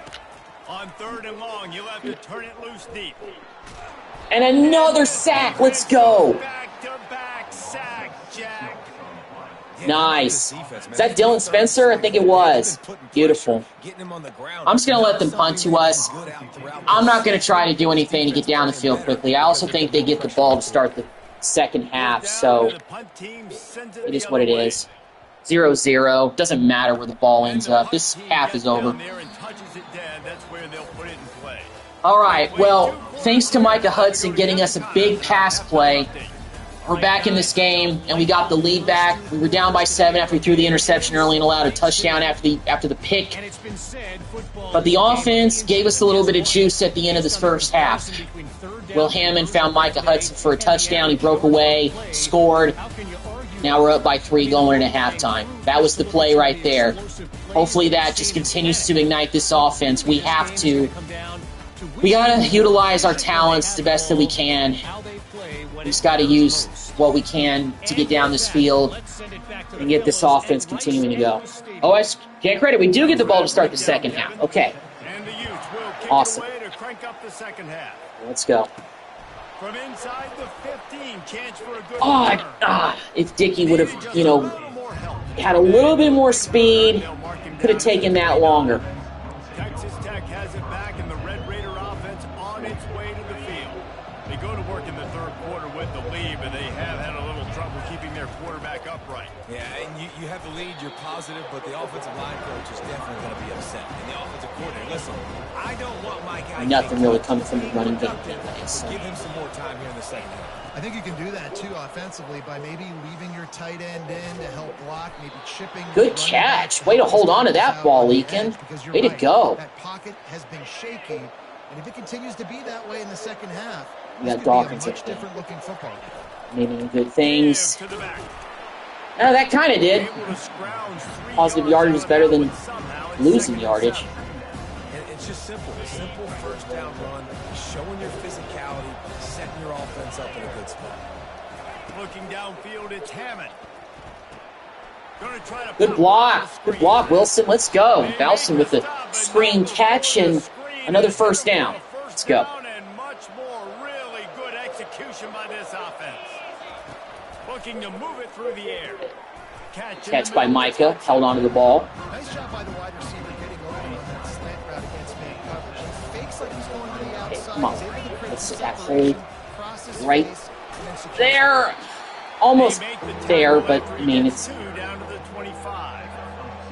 So, come on, Braxton. Braxton first down. Let's go. He'll come through on third downs. He's got enough, and they'll mark it at the 23. And the Red Raiders have it with a 1st and 10. He's going to pass. Taken with another catch. Second one on this drive. All right. Okay. Now we're starting to cook a little bit. Good blocking, guys. Let's go. First down again. All right. Now, all right, O-line. Now you're starting to feel good. Now we're starting to feel good. Defense is backed up. Shadow of the goalpost trying to defend their own end zone. Pushes ahead for 2. I don't think we can run this thing in. I think we got to pass. Defense rolls up deep in its own end on that last play. Now a 2nd and long coming. Into the end zone. It falls incomplete. He was trying to find his man for 6. I don't know about these under routes, but let me see if somebody can maybe break loose and get in the end zone. And we can't even get the ball off. Well, let's kick a 24-yard field goal. And for the 2nd time tonight, they'll trot out the field goal kicker.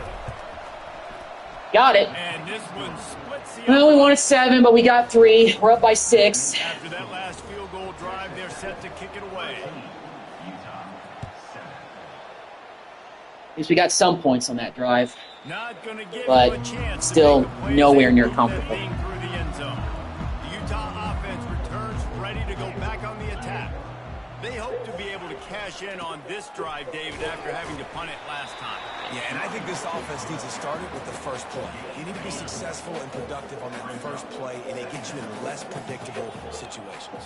No doubt, too. Don't you just feel like there's a little bit more sense of urgency on this drive? It just feels like they've got to be able to put some points up on the board here. And he'll move his way forward to the first down. They'll mark it at the 35. As they get set to snap it, time winding down. Well, they're not, really bogged down yet. They're starting to run the ball a little bit better now. That's the end of the 3rd quarter. We only managed a field goal that whole quarter, but it was a long, sustained drive. Hopefully that will boost a little bit of confidence for Hammond and the boys. Up by 6 going into the 4th quarter. We've been a scratching and clawing kind of team this whole year, especially with how inept the offense has been. So we got to finish this, though. On 2nd down. They'll put the tight end in motion. He'll keep it himself. Oh man, QB. He stopped at the 49 after gaining 10. Well, this is one of the fastest quarterbacks in college football, and that's why the option's a good idea, because if he can get out in space and he has a chance to get downfield, he is really difficult to tackle, and he's very difficult to catch, as you saw in that last play. There we go, Rigsby. Make that play. There we go. A strong tackle and wrap up from the junior. Didn't get much on 1st down. It's 2nd and 9.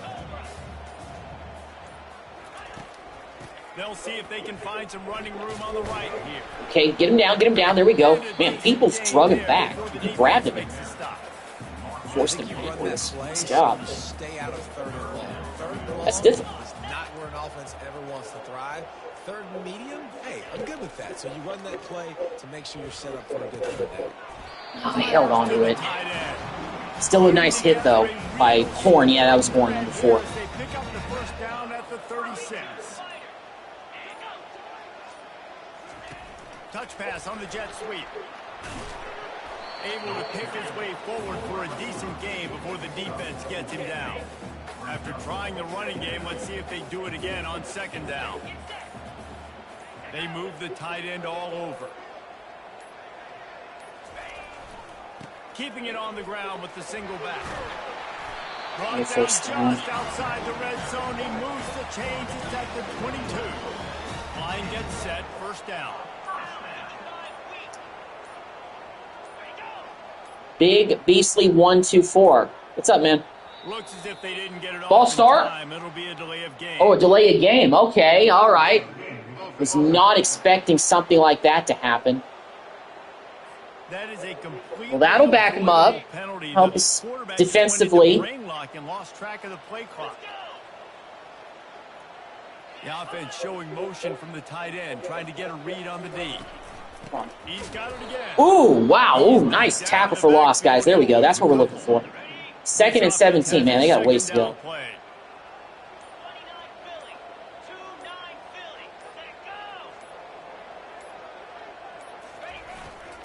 Almost didn't get it off again, and we stopped him. 3rd and 20. Jeez. Okay, guys. Let's stop them right here. Let's get off this field. Let's force a field goal attempt.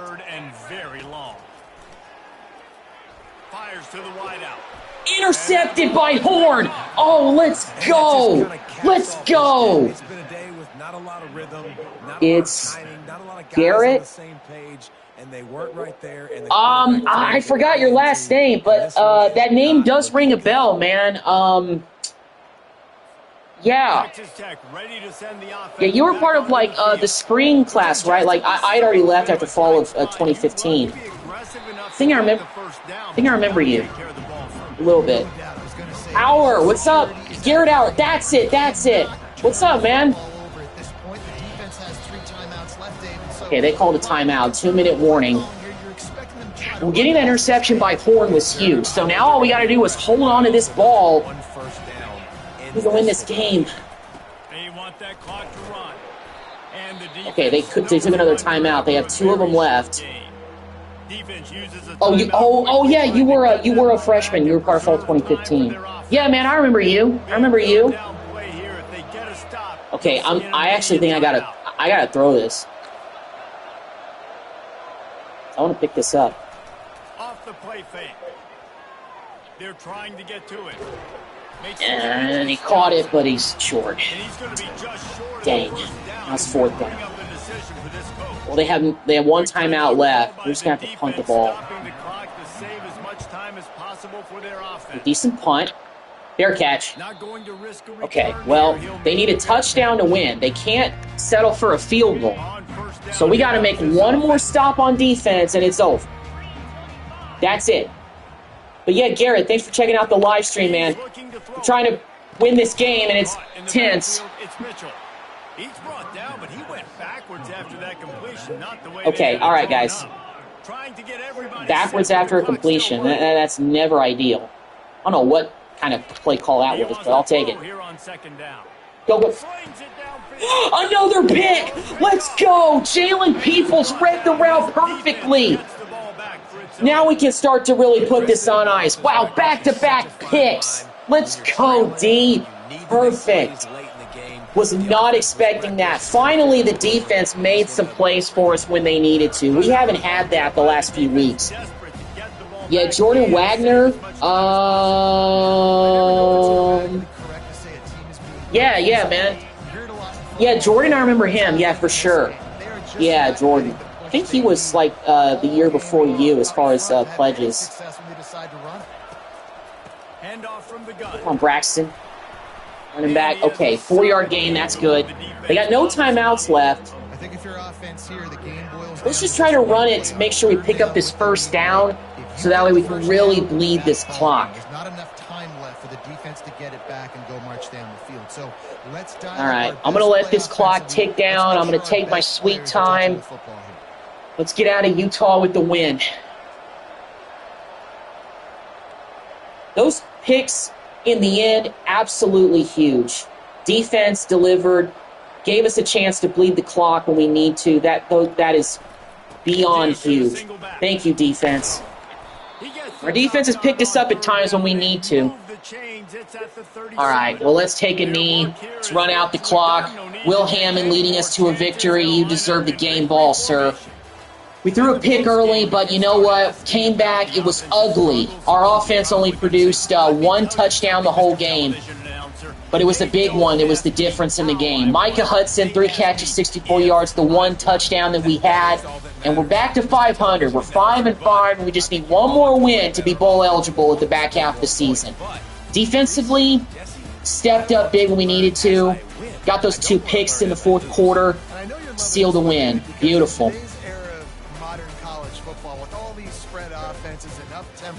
We're used to seeing a ton of points. We're not Love used it. to seeing a lot of games Wow. like this. I wouldn't get used to seeing it. All right. Well, that was another roller coaster ride for sure. Man, that was tough. Okay, well, we only need to win one more game, and we got a commitment. 3-star quarterback, Jamie Castillo from Denton, Texas. And we got the right guard, 2-star Daniel Itagwe from Coparis Cove. I guess that's how you pronounce that. We got 3-star fullback David Aromashadu from Rockwall. And we got the 2-star right tackle. Even though it's a 2-star, we do need offensive line depth in a big way. Maybe he can develop out of Dallas, Texas. And we got another quarterback commit, 2-star Jimmy Homer from Arlington.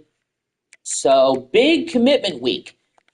5 guys committed this week to the Red Raiders.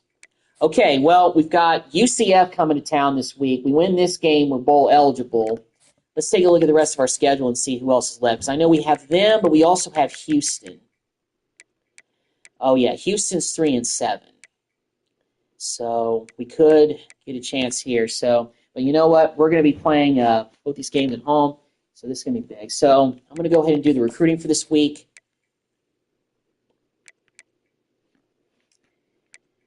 Really surprised Diggs hasn't committed yet. I guess he's just waiting for the right moment. But we're number 1 on his list. We're offering scholarship. He's going to be here on a visit, I think, this week, actually.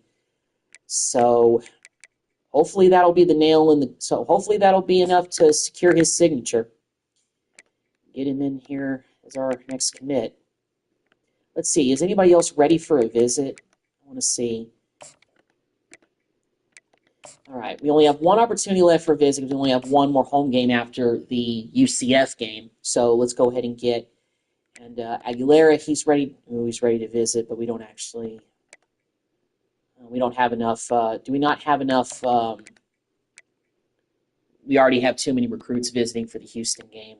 Well, I guess I kind of screwed myself. Yeah, Garrett, I just saw your message on Instagram, man. Appreciate you checking out the live stream, dude. I really appreciate it. It's always good when somebody from the past catches up with me on my live streams or something. This game is super fun, man. I'm just so glad there's a college football video game with our Red Raiders in it that exists. It's been great. We had a bunch of quarterback commits this year. We got 5 quarterback commits, but something tells me not all these guys are going to make the team, but we'll see how things just kind of go. Let's see about these running backs. That's Scully. Beavers. Can't do anything. Awesome. Yeah, definitely catch up more once my computer's set up bound. Okay, yeah. Cool, man. What about the receivers? We got these guys. Let's go ahead and do some stuff with Tua Olo. What a name. From Missouri City, Texas. Okay.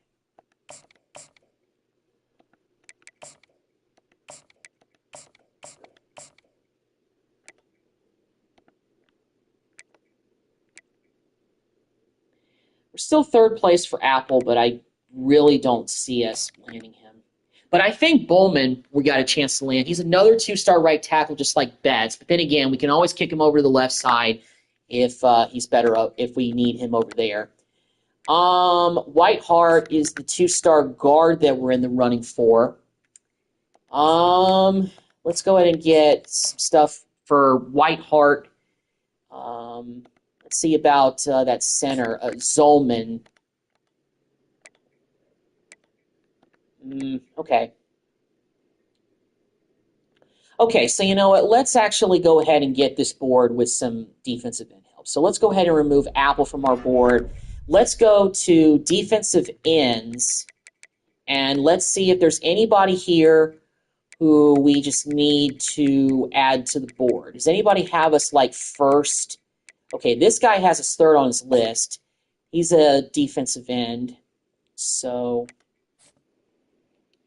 Right, so this defensive end here that we just added to the board, Volk, we're 3rd on his list. We can't offer him a scholarship because we, have lost out on some kids. So because we don't have any defensive end commits, I'm going to send the house. I'm going to go ahead and send the house. I'm going to contact friends. Okay, let's just search social media. Let's do that. Okay, so Volk we just added to the board. Although Oklahoma State and SMU are in front of us, they're not too super duper far in front of us. Like we could possibly catch SMU if... But then again, we can't even have this guy come on a visit because it's late in the game and just can't do it. Okay. Well, here's what we're going to do. This is going to be a deal where I'm going to take a chance and simulate the UCF game and see if we win this game at home and get bowl eligible. If not, I'm definitely playing the Houston game, and it's going to be all or nothing. We win, we go bowling, we lose, we stay home. We got Diggs finally committed. Okay, the right outside linebacker, 3-star from Cedar Hill, Texas, is a Red Raider. Hey, that's where Joey McGuire used to be. Tyler Saucedo. So we got Sauce. Seriously, his last name is basically Sauce. DeSoto, Texas. All right, so powerhouse. 3-star quarterback. We got another quarterback. We got the right tackle, Boyman. I was hopefully we would get him this week. And we got Zolman, the 2-star center as well. So good commitment week. So, yeah, let's go. Yeah, we got the Sauce. That's got to be his nickname, NIL deals. And we lost to UCF. But we play 3-8 Houston this week. This team is 3-8. They are awful. So we should win this game, and we got to win this game to get to a bowl game. Okay, so first things first, let's see who's ready for if we can't. I don't think we can even really schedule visits with these guys, can we? Because this is our last game. I mean, this is our last game of the season. So okay, let's just go through. Let's go back to that defensive end that we added because okay, so I think this is a time where just to kind of. I think it may be time to start to remove some of the kids from the board who, let's see. Okay, so not fully scouted. Let's go back to Volk. Let's go contact friends and family. Let's go to DM him, and let's scout this guy. He's only a 2-star, but let's see. Okay, so who has us like in the top 5? But I'm talking like, okay.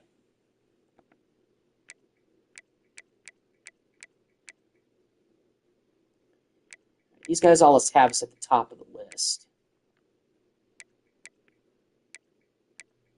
All right, let's go position by position.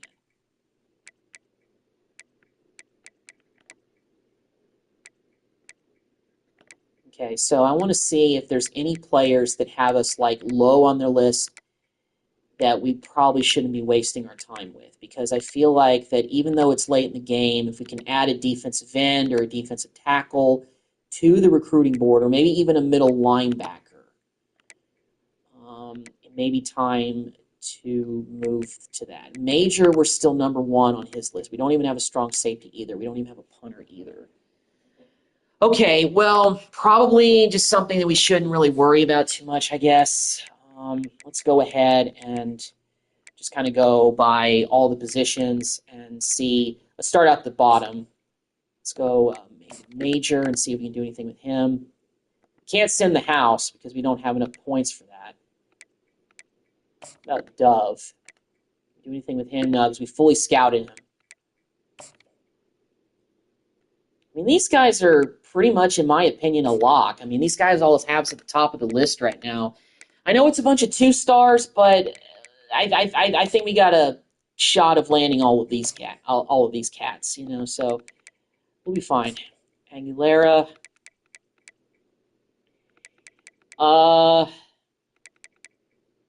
Honestly, I'm just going to kind of let this recruiting week come and go without spending the rest of the points because I don't think it'll help.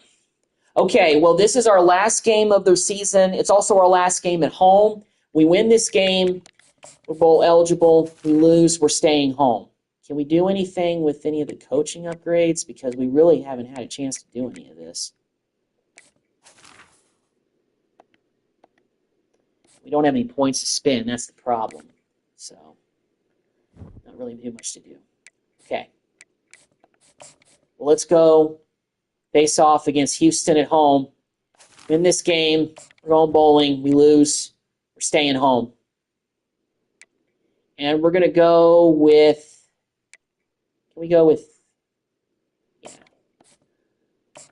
We're going with the red uniform. Black pants. Black helmet. Senior day. Guys like Ben Roberts. Welcome everyone to Lubbock, Texas, and Jones 18. And some other guys. To the Texas Tech Red Raiders. Their last ride in the Jones. Here we go. They've been gearing up since early this morning. And while today is the All right. home game of the season for one team. It is more importantly a Here we go. celebration. Regardless of whether I win or lose this game, this is probably going to be the last game of the live stream. If we win and we go to a bowl game, I'll definitely play that in the next live stream that I do next week. Because obviously I got work tomorrow. 48 Sports College Football. Reese Davis with you alongside All right. Pollock and Jesse Palmer. And guys, can't wait to get And we got to kick off first. The Red Raiders will Houston Cougars are 3-8. We're 5-6. So hopefully that means we're better than these guys. He'll bring it out. But it's college football and anything can happen. And he doesn't even make it up to the 20. He's at the 13-yard line. So Caleb McMickle, for what a last name for a QB. He is their top player, their quarterback. He's the man we got to watch out for. Houston, they're doing nothing but playing for pride. Let's get out here and get this dub in front of the home crowd. Defense is on their heels all the time, David. I mean, what? Hopefully we can make some plays and get the Jones rocking. Like I've said, our defense has been decently solid at times. If we can get some turnovers in this game, like last game that I played against Utah, that would be really huge. Oh, Rigsby missed him, but he could have gotten him. Well, at least we stopped him in the line of scrimmage. He didn't get a yard. Okay, all right, so far we're doing okay. 3rd and 11. All right, we stopped him short. 3 and out right off the bat for the Cougars. Perfect. That's just the way we wanted to start out this game on defense. Get us the ball back, get on offense, get down that field. Based on the records of all the teams that I've seen on our schedule, this Houston team might be the worst team that we play record-wise all season. But hey, that doesn't mean too much in my opinion. So, you know, just making that aware. Yeah, obviously we were talking to both coaching staffs this week, and we asked them who needs to step up and play well. They immediately pointed to these guys. Valson with the carry. They are the key for their respective teams. Maybe we can finally get a decent day running the football. I don't know. These guys get everybody organized and have to play well for their team to succeed. Good spot after that 7-yard pickup on first Oh, the down. holes are wide open right now. Finally, it's so breathtaking. It's a breath of fresh air to finally have open rushing lanes. We haven't had that all season. But then again, a lot of the teams on our schedule have been pretty tough. So, you know, that's kind of been something we've had to navigate the waters of this season for the most part. Bouncing out of the backfield, making a nice catch, and another first down. We're looking good on the opening drive. And the Red Raiders will snap it on 1st and 10. They're looking to pass from the red zone. Bouncing, you're open. Completion on the out. Get in there. He's in for the touchdown.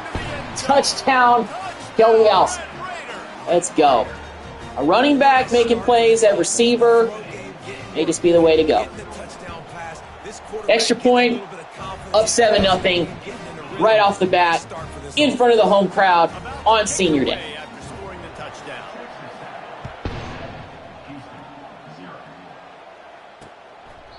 And he'll just take a knee, and this drive will start at the 25. Here comes the Houston offense once again.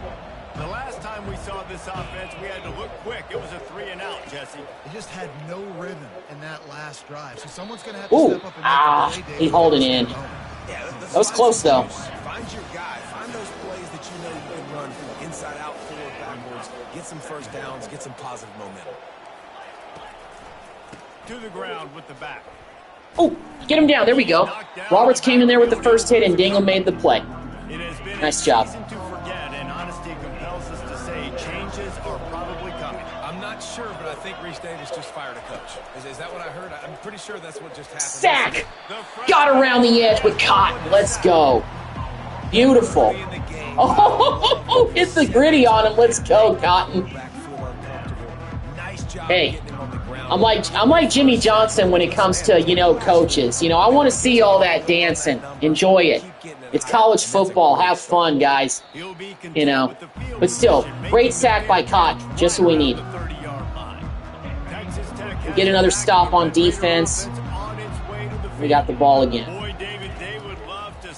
Hudson hauls it in for a 6-yard gain. Let's go. I want to see if I can get Hudson a lot of yardage today, but I'm not trying to do anything. But every time I try to feed somebody, you know, force feed them the ball, it never works in this game. Take the open plays when they're there. Break a tackle. There we go, Llewellyn. Let's go. Big first down for the tight end. A new set of downs after the completion. Wants to throw. It's Hammond. Just run it, Hammond. Run it. Here we go. A little opening and got loose. They couldn't stop him in the backfield, so a solid pickup there. Slot fade. Now on second down for this offense. All right, you know what? Let's go to a run play here with Dawkins. They're going to test that run defense to the right. Yeah, inches. All right. And that's the end of the first quarter. We forced 2 punts on the Cougars' first 2 possessions. They have -6 rushing yards and only 11 passing yards for the first quarter. So good start. We took the first offensive possession we had, went right down the field and scored. Let's pick up this first down. Let's see what they do on third down. They'll stick to the ground, looking for the marker. Dowson picks up the first down for us. Let's go. Third down conversions like that, they've got it at the 25. The Red Raiders are moving quickly down the field. They've got him looking run, but they're going to throw it. Let's go Tyson Turner. It's Turner. There we go. He knew exactly where he wanted to go with Beautiful. that one, Tyson Turner sighting. I've barely seen him all season. Right on the doorstep for this offense. They'll use the running game on first and goal. Okay. They bring him down, and he's going to lose a yard. I'm going to bog down here. Defense rolls up deep in its own end on that last play. Now a second and long coming. Eakin came off there we go. Perfect throw by Hammond for the touchdown. Beautifully run route by Eakin. I got to see this replay again because he ran that out route beautifully. He stopped, turned, looked like he left the defensive back at the bus stop. It was perfect. Look at that. Troy Eakin having a little bit of a senior moment. There we go. Perfect catch. There we go, Eakin. They'll try to add another to their lead. All right, extra point is up and good, and we are up 14-0 in the first half. Well, I guess that indicates to me how bad of a team Houston's been in Big 12 play this year. But hey, beat who's in front of us, can't do anything about it. And I guess my suspicions are becoming true that I said at the beginning of this game that Houston may be the easiest team we faced all year because we faced a lot of teams that were ranked and had winning records. So we've had a pretty tough schedule stacked against us this year. But, you still have to play who's in front of you, and I can't make up excuses. Our roster, yes, has been a little bit inferior for year 3. We've had quarterback struggles. We've had running game struggles, the most we've had all year. It's even last year when we had Valdez and Dawkins, we still had a decent enough running game to balance our offense. But going from Morton to Hammond, I think, and also Jake Strong, who we used briefly throughout this season, was a big step. Fumble! Pick it up! Pick it up! Pick it up! And he's going to run it in for the touchdown. Let's go, D. Beautiful. Vernon Cotton caused the fumble. We get it for the scoop and the score. Defense showing out here. No doubt, country versus city. When it's a country fumble, nobody around. I got to pick that puppy up and do some damage with it. Nice job seeing the situation, scooping it up, making a play. Well, let's keep the gas pedal down. So we got to get some confidence going into bowl season if we win this and get bowl eligible. Yeah, and as a head coach, you're wondering, what didn't I say? What didn't I do? There we go. Nice tackle by Peoples. Nice. Nothing went well in the first quarter. You just say refresh. Let's try to find a way now. Chip into this lead. Try to make it somewhat manageable when you get to that. There we go. We're not getting away from Ben Roberts. Somebody needs to make a play here. It's 3rd and long from the 26. From the gun, wants to pass. Get in there, Cotton. Another sack for Cotton. It's all beautiful. And they've been waiting for something good to happen with respect to getting out. Vernon Cotton's going to be a star the next couple of seasons. No question about it. He's only a redshirt freshman, and he's already playing at a high level like this. So I'm very excited about the future of this defense with him hopefully leading the charge. Up by 21.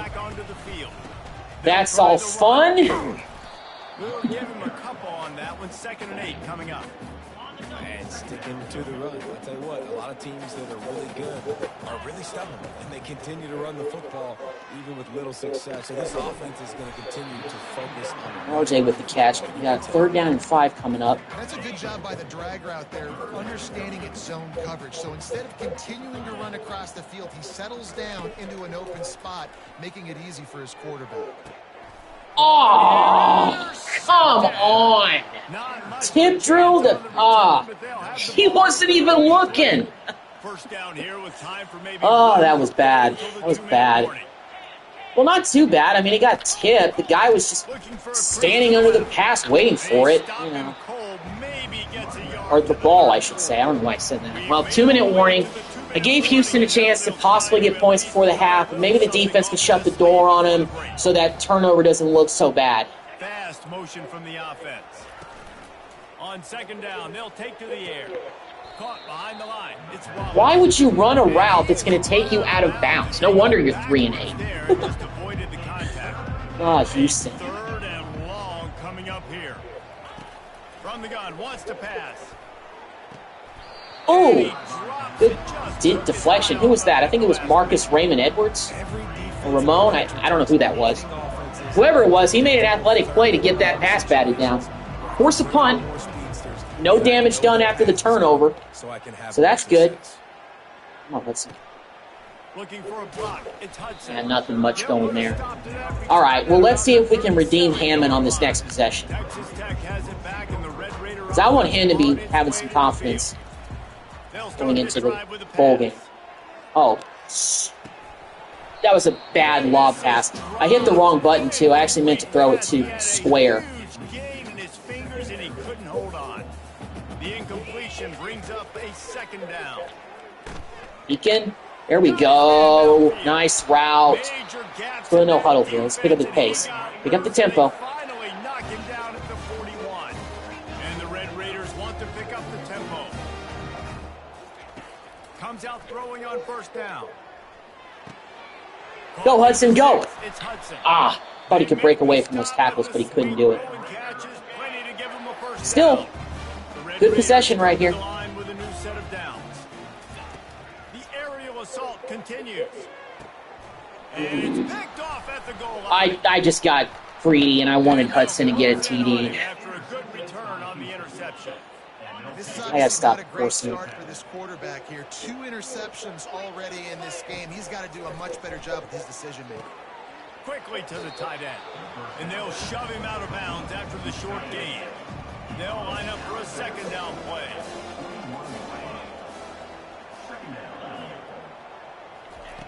He's looking to throw. They're bringing heat. Ooh, we could have gotten that pick. People still climb the ladder and knock that ball away. Nice D. Instead of the turnover, it'll be 3rd down. And you've already sent your punter out 4 times. At least he knows he's going to get his varsity letter, and his leg might get a bigger workout. He caught that.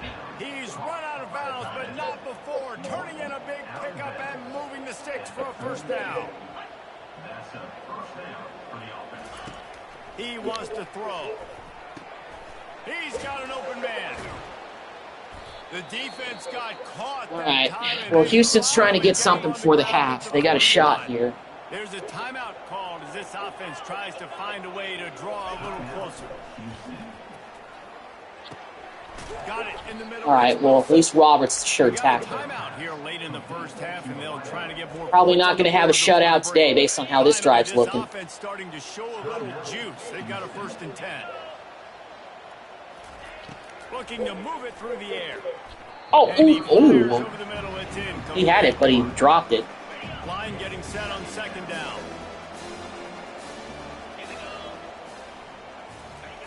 Misfired on the last play. They'll go back to the air. Sack.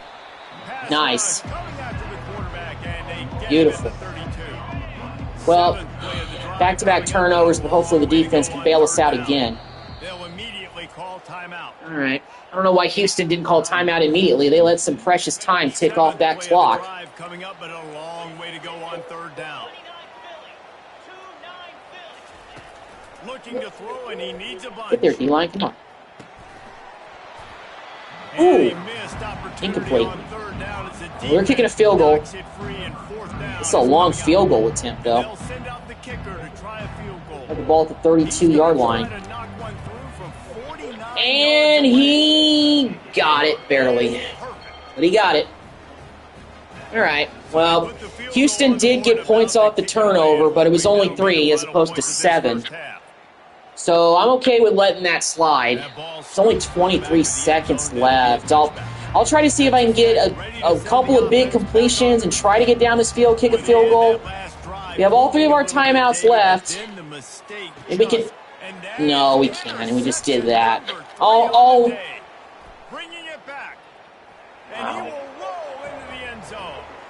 That was a terrible decision. I should not have tried to do anything before halftime. Well, now they're kind of back in this field. And they get the ball to start the second half. Once they do, they've got better athletes than you do. They're hard to bring down. They can flip the game on a dime. From inside his own 15, trying to follow his blockers. He's brought down after a good return, gets it out. Now let's just run this ball and get to half. Dwindling away as they try to put points on the board right before the half. Quarterback on the keeper.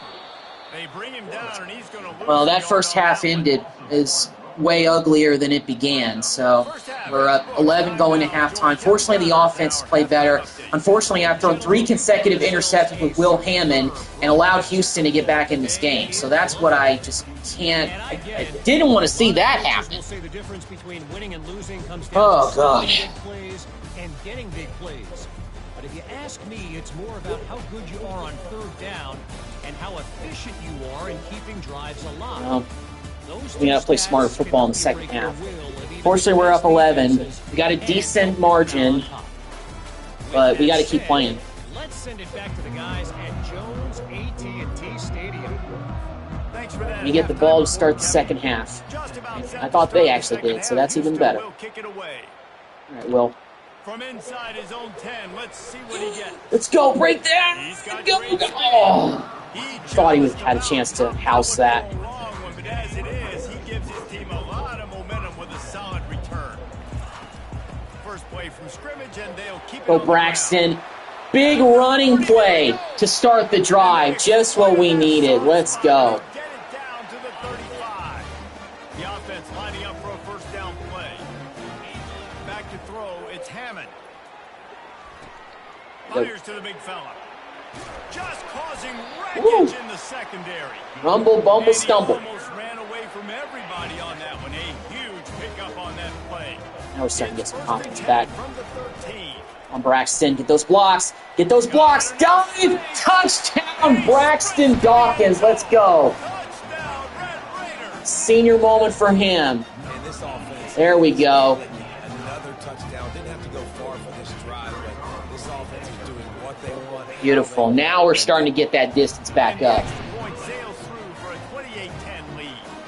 Almost ready to kick it away after scoring. Didn't really need to pass on that drive when the running game has come alive, so maybe that'll help Will the rest of the game, take the pressure off him to get this dub. Return here, they'll start this drive at their own 25.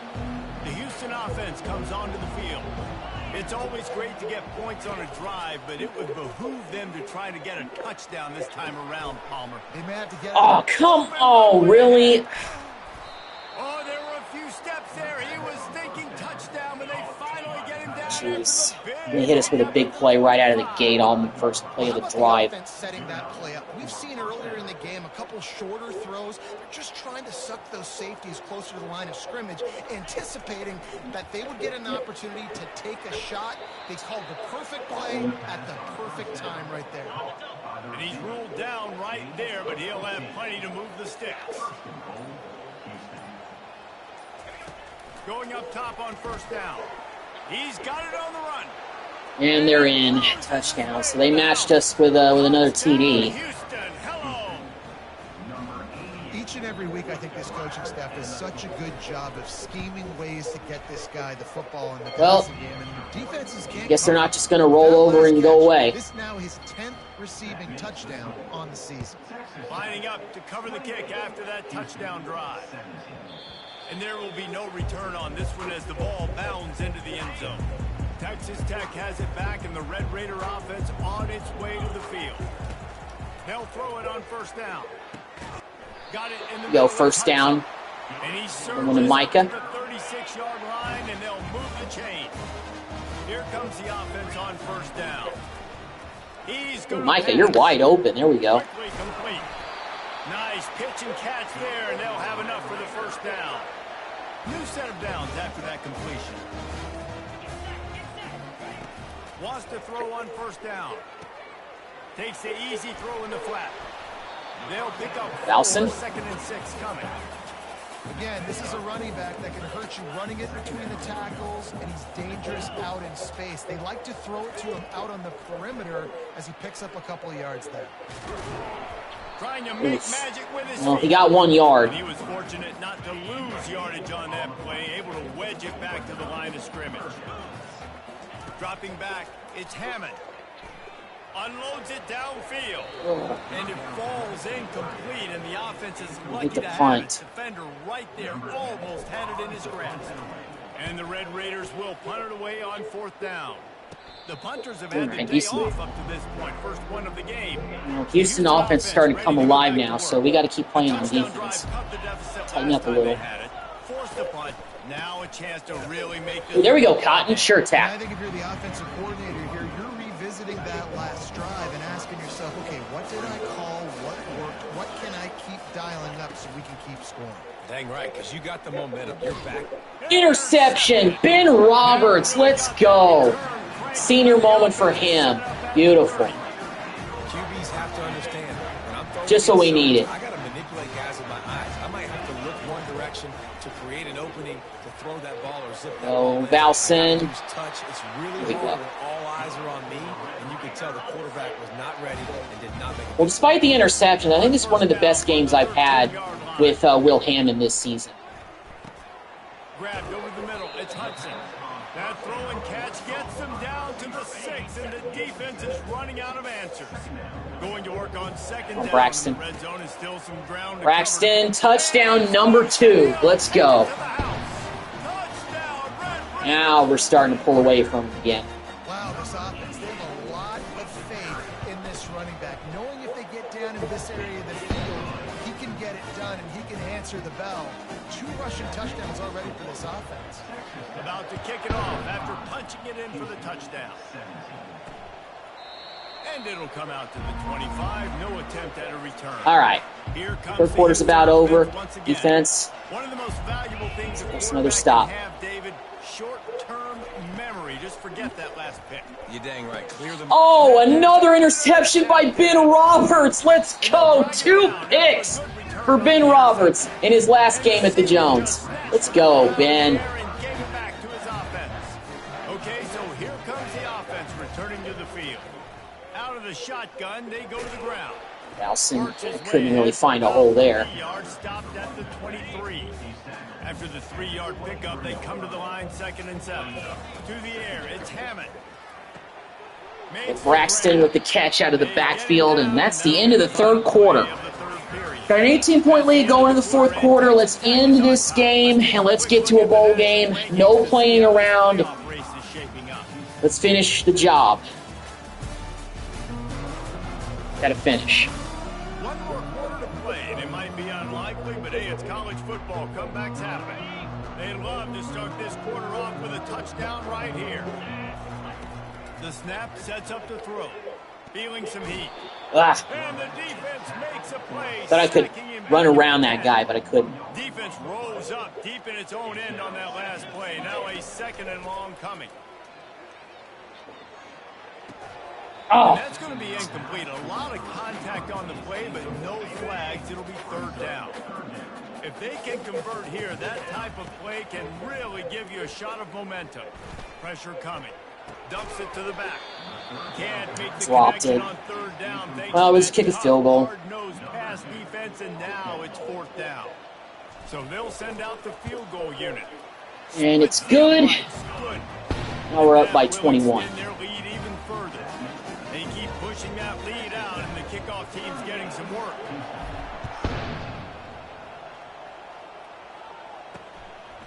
He'll bring it out. It's small. Not nearly as much as he'd hoped when he brought it out in the end zone. He'll be stopped at the 15. Houston sending the offense back onto the field. Well, let's see if this drive goes better than the last one. They were in and out quickly after the quick pick, David. Yeah. Sure tackle there. There we go, Jordan. And now, let's get this offense in a little bit of a rhythm. Maybe before you open it up again, Palmer, or do you trust him right away? He seems to me like the guy maybe that just needs to kind of get into the flow of the game. So almost got the sack, but he got it away in time. You've got a 3rd and manageable, backed up in your own end, but convert here and you get some momentum. From the gun, wants to pass. Pocket starts to collapse. Nope. And they can't make the play on 3rd. They're going for it. Down in the 4th quarter, it's too late for empty possessions. They'll go for it on 4th down. He'll try to throw and pick up the 1st down. Oh, man, he got that. Well, that's suspense out of the 4th down conversion, moving the chain. Annoying. That's a great example of the receiver knowing exactly where the 1st down marker is. He got the depth he needed to get, so once he was able tackle, to make the catch, there we go. he knew he had it. Now, fresh set of downs. 2nd down coming up.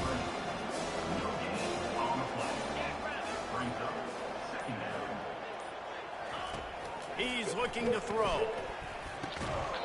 Nowhere close. Good hit by Ben. 2 picks and a big hit. Full day for him. Now they face 3rd down. They line up with some serious work to do if they want to convert this one. Grabbed in the middle. It's Wallace. They convert on 3rd down as he gets it to the 46-yard line. The Cougars in the hurry up.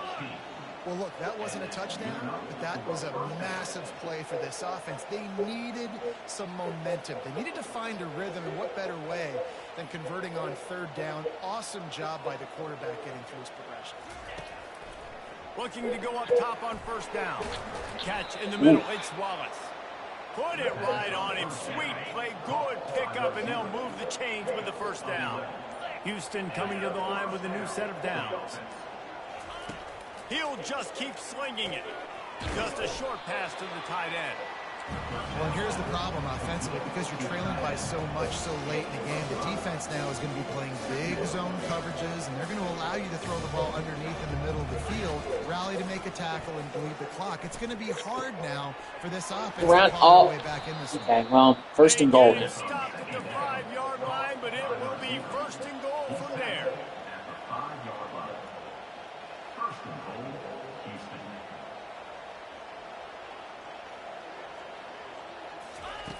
Looking to throw. Flag. Intercepted, but I don't know if it'll stand. Is it a hold? If it's a hold, it's our ball. Holding on the offense. Yeah.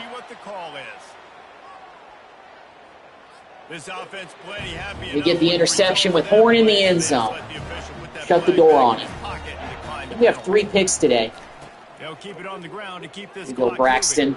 Finally, our running game is coming alive, but I can't really put too much stock into this because we're playing against a 3-8 team to end the season, which it's easier to run the football when you play a worse team than some of the teams that we played lately. You know. We've reached the 2-minute warning, and this offense will be quite content just to drain the rest of the time away. The give out of the gun.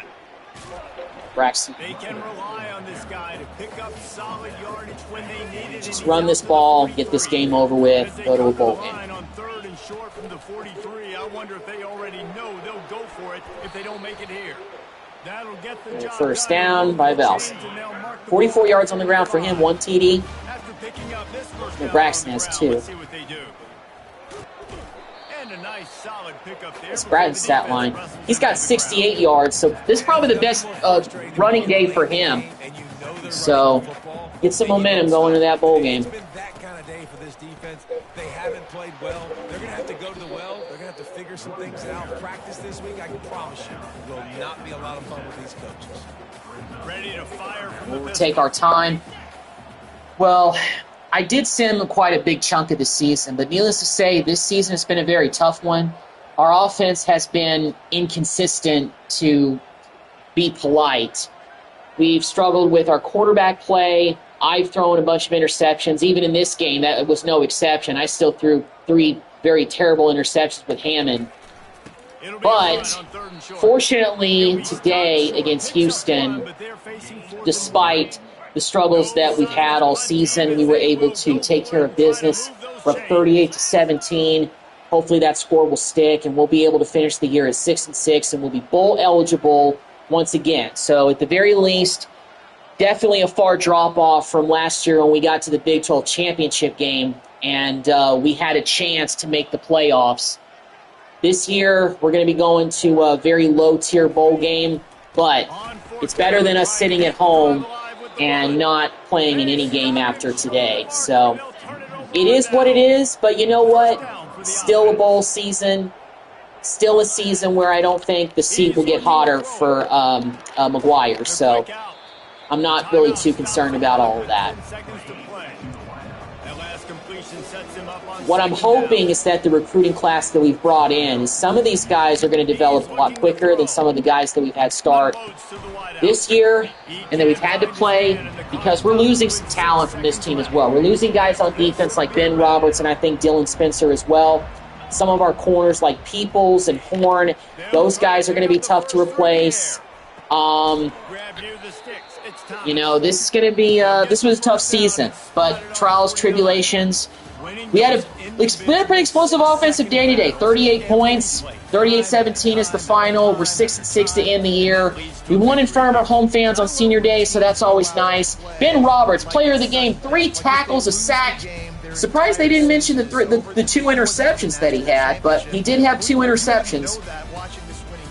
Other than those 3 interceptions that I threw, Will Hammond did have probably his best day throwing the ball.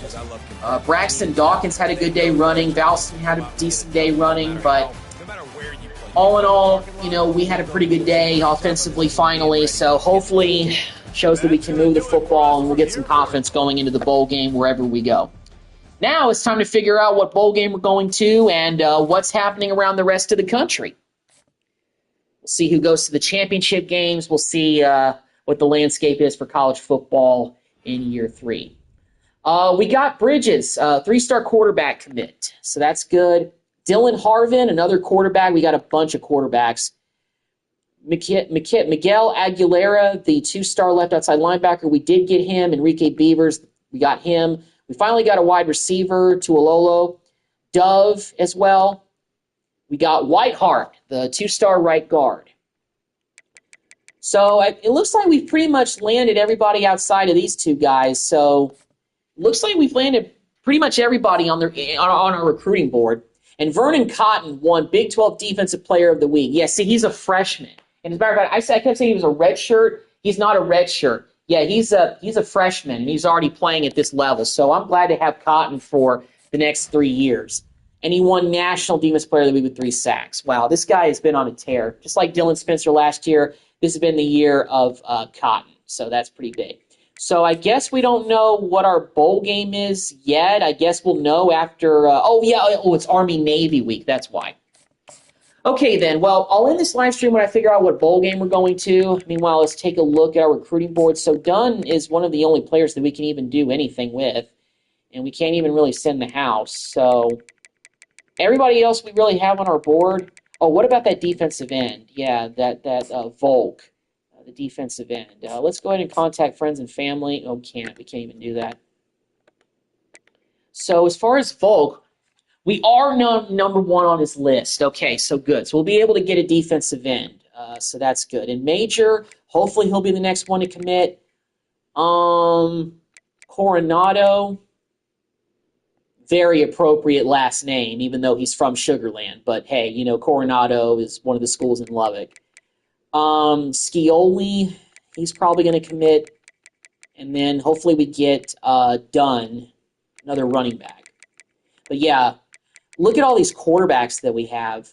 1, 2, 3, 4, 5, 6, 7, 8. 8 quarterbacks in this class. That is unreal. That's probably not good in terms of the balance of a recruiting class, but then again, some of these guys I may change their positions when they get here, or we'll maybe do some other things with them, but we'll see. I don't know. But I can't really do anything with recruiting, so I'm actually going to go ahead and simulate this week, and let's see what happens.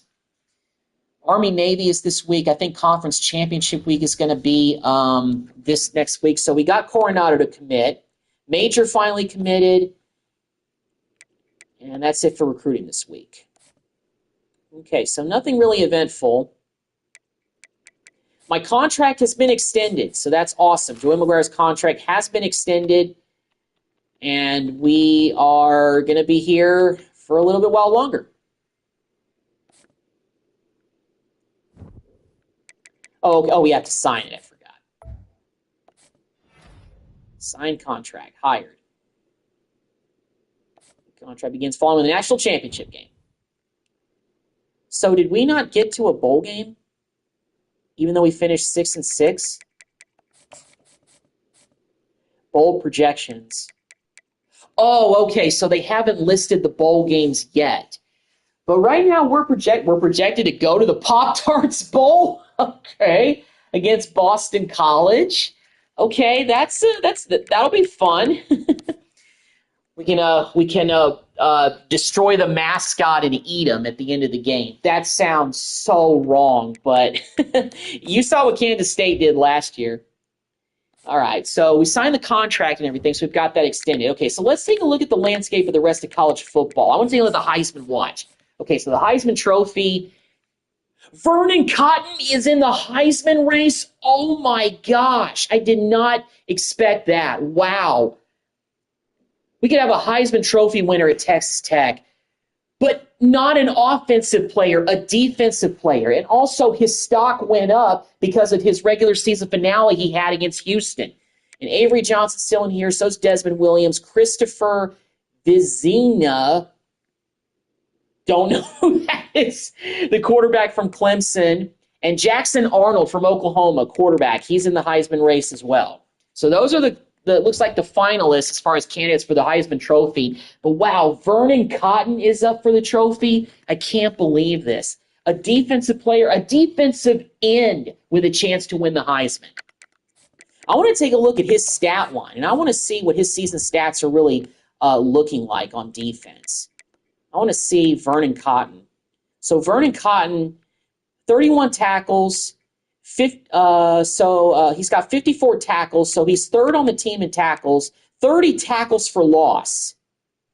30. Unbelievable. 16 sacks.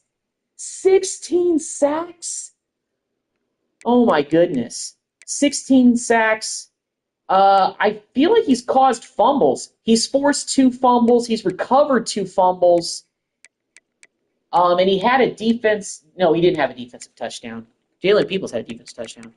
Wow, so he has been on a tear this season. No wonder he's up for the Heisman Trophy. Is probably the best defense. Well, if he doesn't win the Heisman, he may win the Defensive Player of the Year award. I guess the Chuck Bednarik Award, I guess.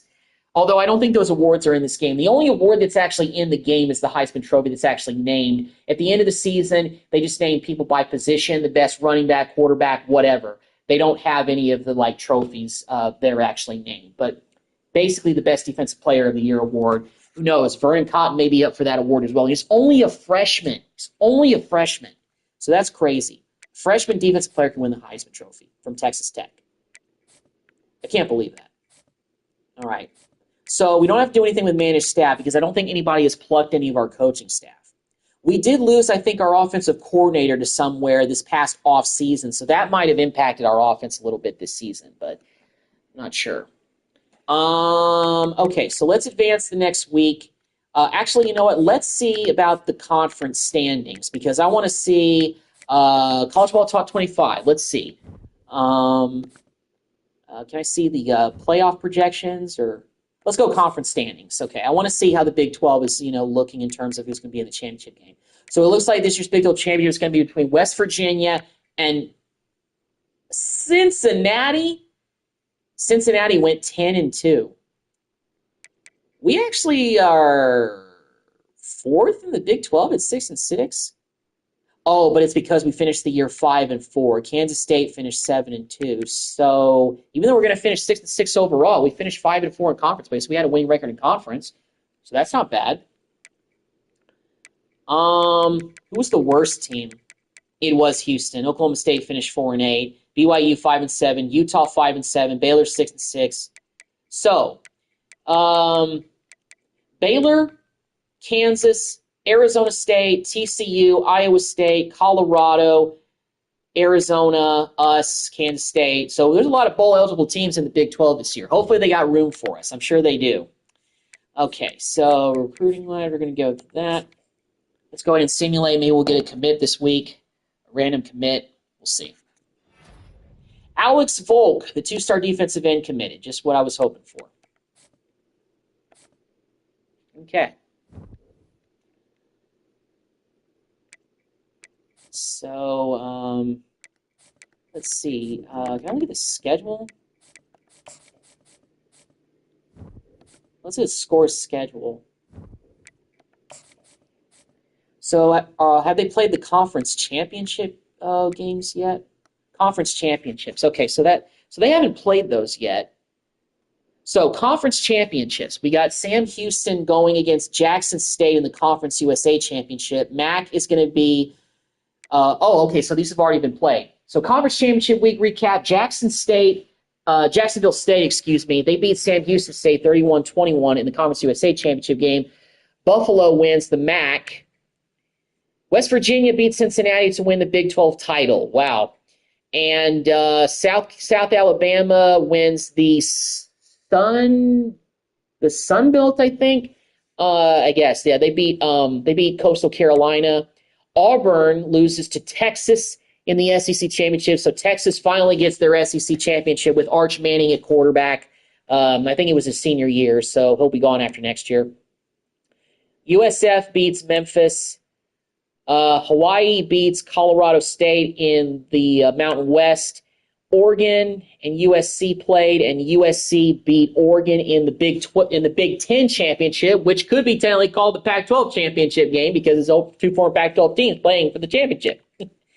And for the ACC, it was Florida State beating Georgia Tech 52-49. Wow, that must have been a big game to watch. That must have been a good game, fun, entertaining game. All right, so let's advance next week. Let's see what happens. What? No way. Well, first things first, we got to check out the commits. So done. So Kuhn committed.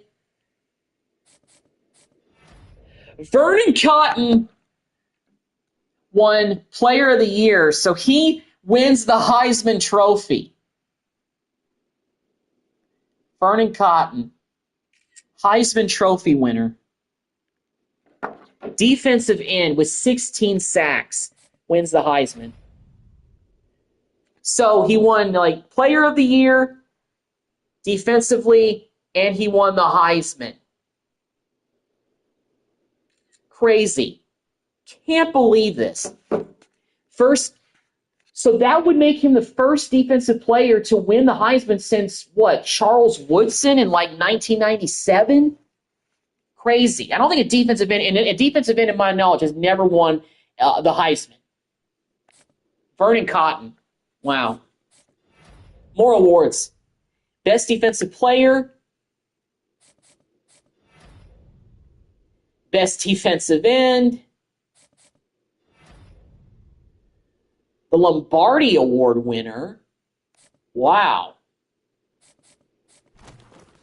And we're going to be playing Boston College in the Pop-Tarts Bowl just like they predicted. So that is our bowl game. We got a Heisman Trophy winner playing in the Pop-Tarts Bowl for Texas Tech. Even though we finished 6-6, we got a Heisman Trophy winner. Unbelievable. Coach Carousel, let's see what's going on with the... so we got... Looks like no... Coach Carousel is not really something I'm interested in. We can finally do some coaching upgrades, it looks like. So I'm going to go ahead and take a look. Looks like we can finally spend some skill points. Let's go Master Motivator. Awesome. Still got some more points we can spend, I guess. 15 points.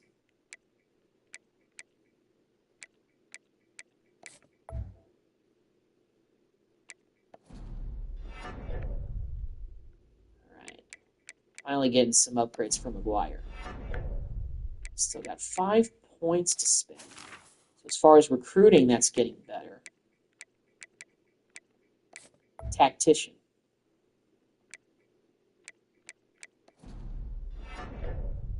Cool. Passing game. So McGuire's starting to get some upgrades now. That's good.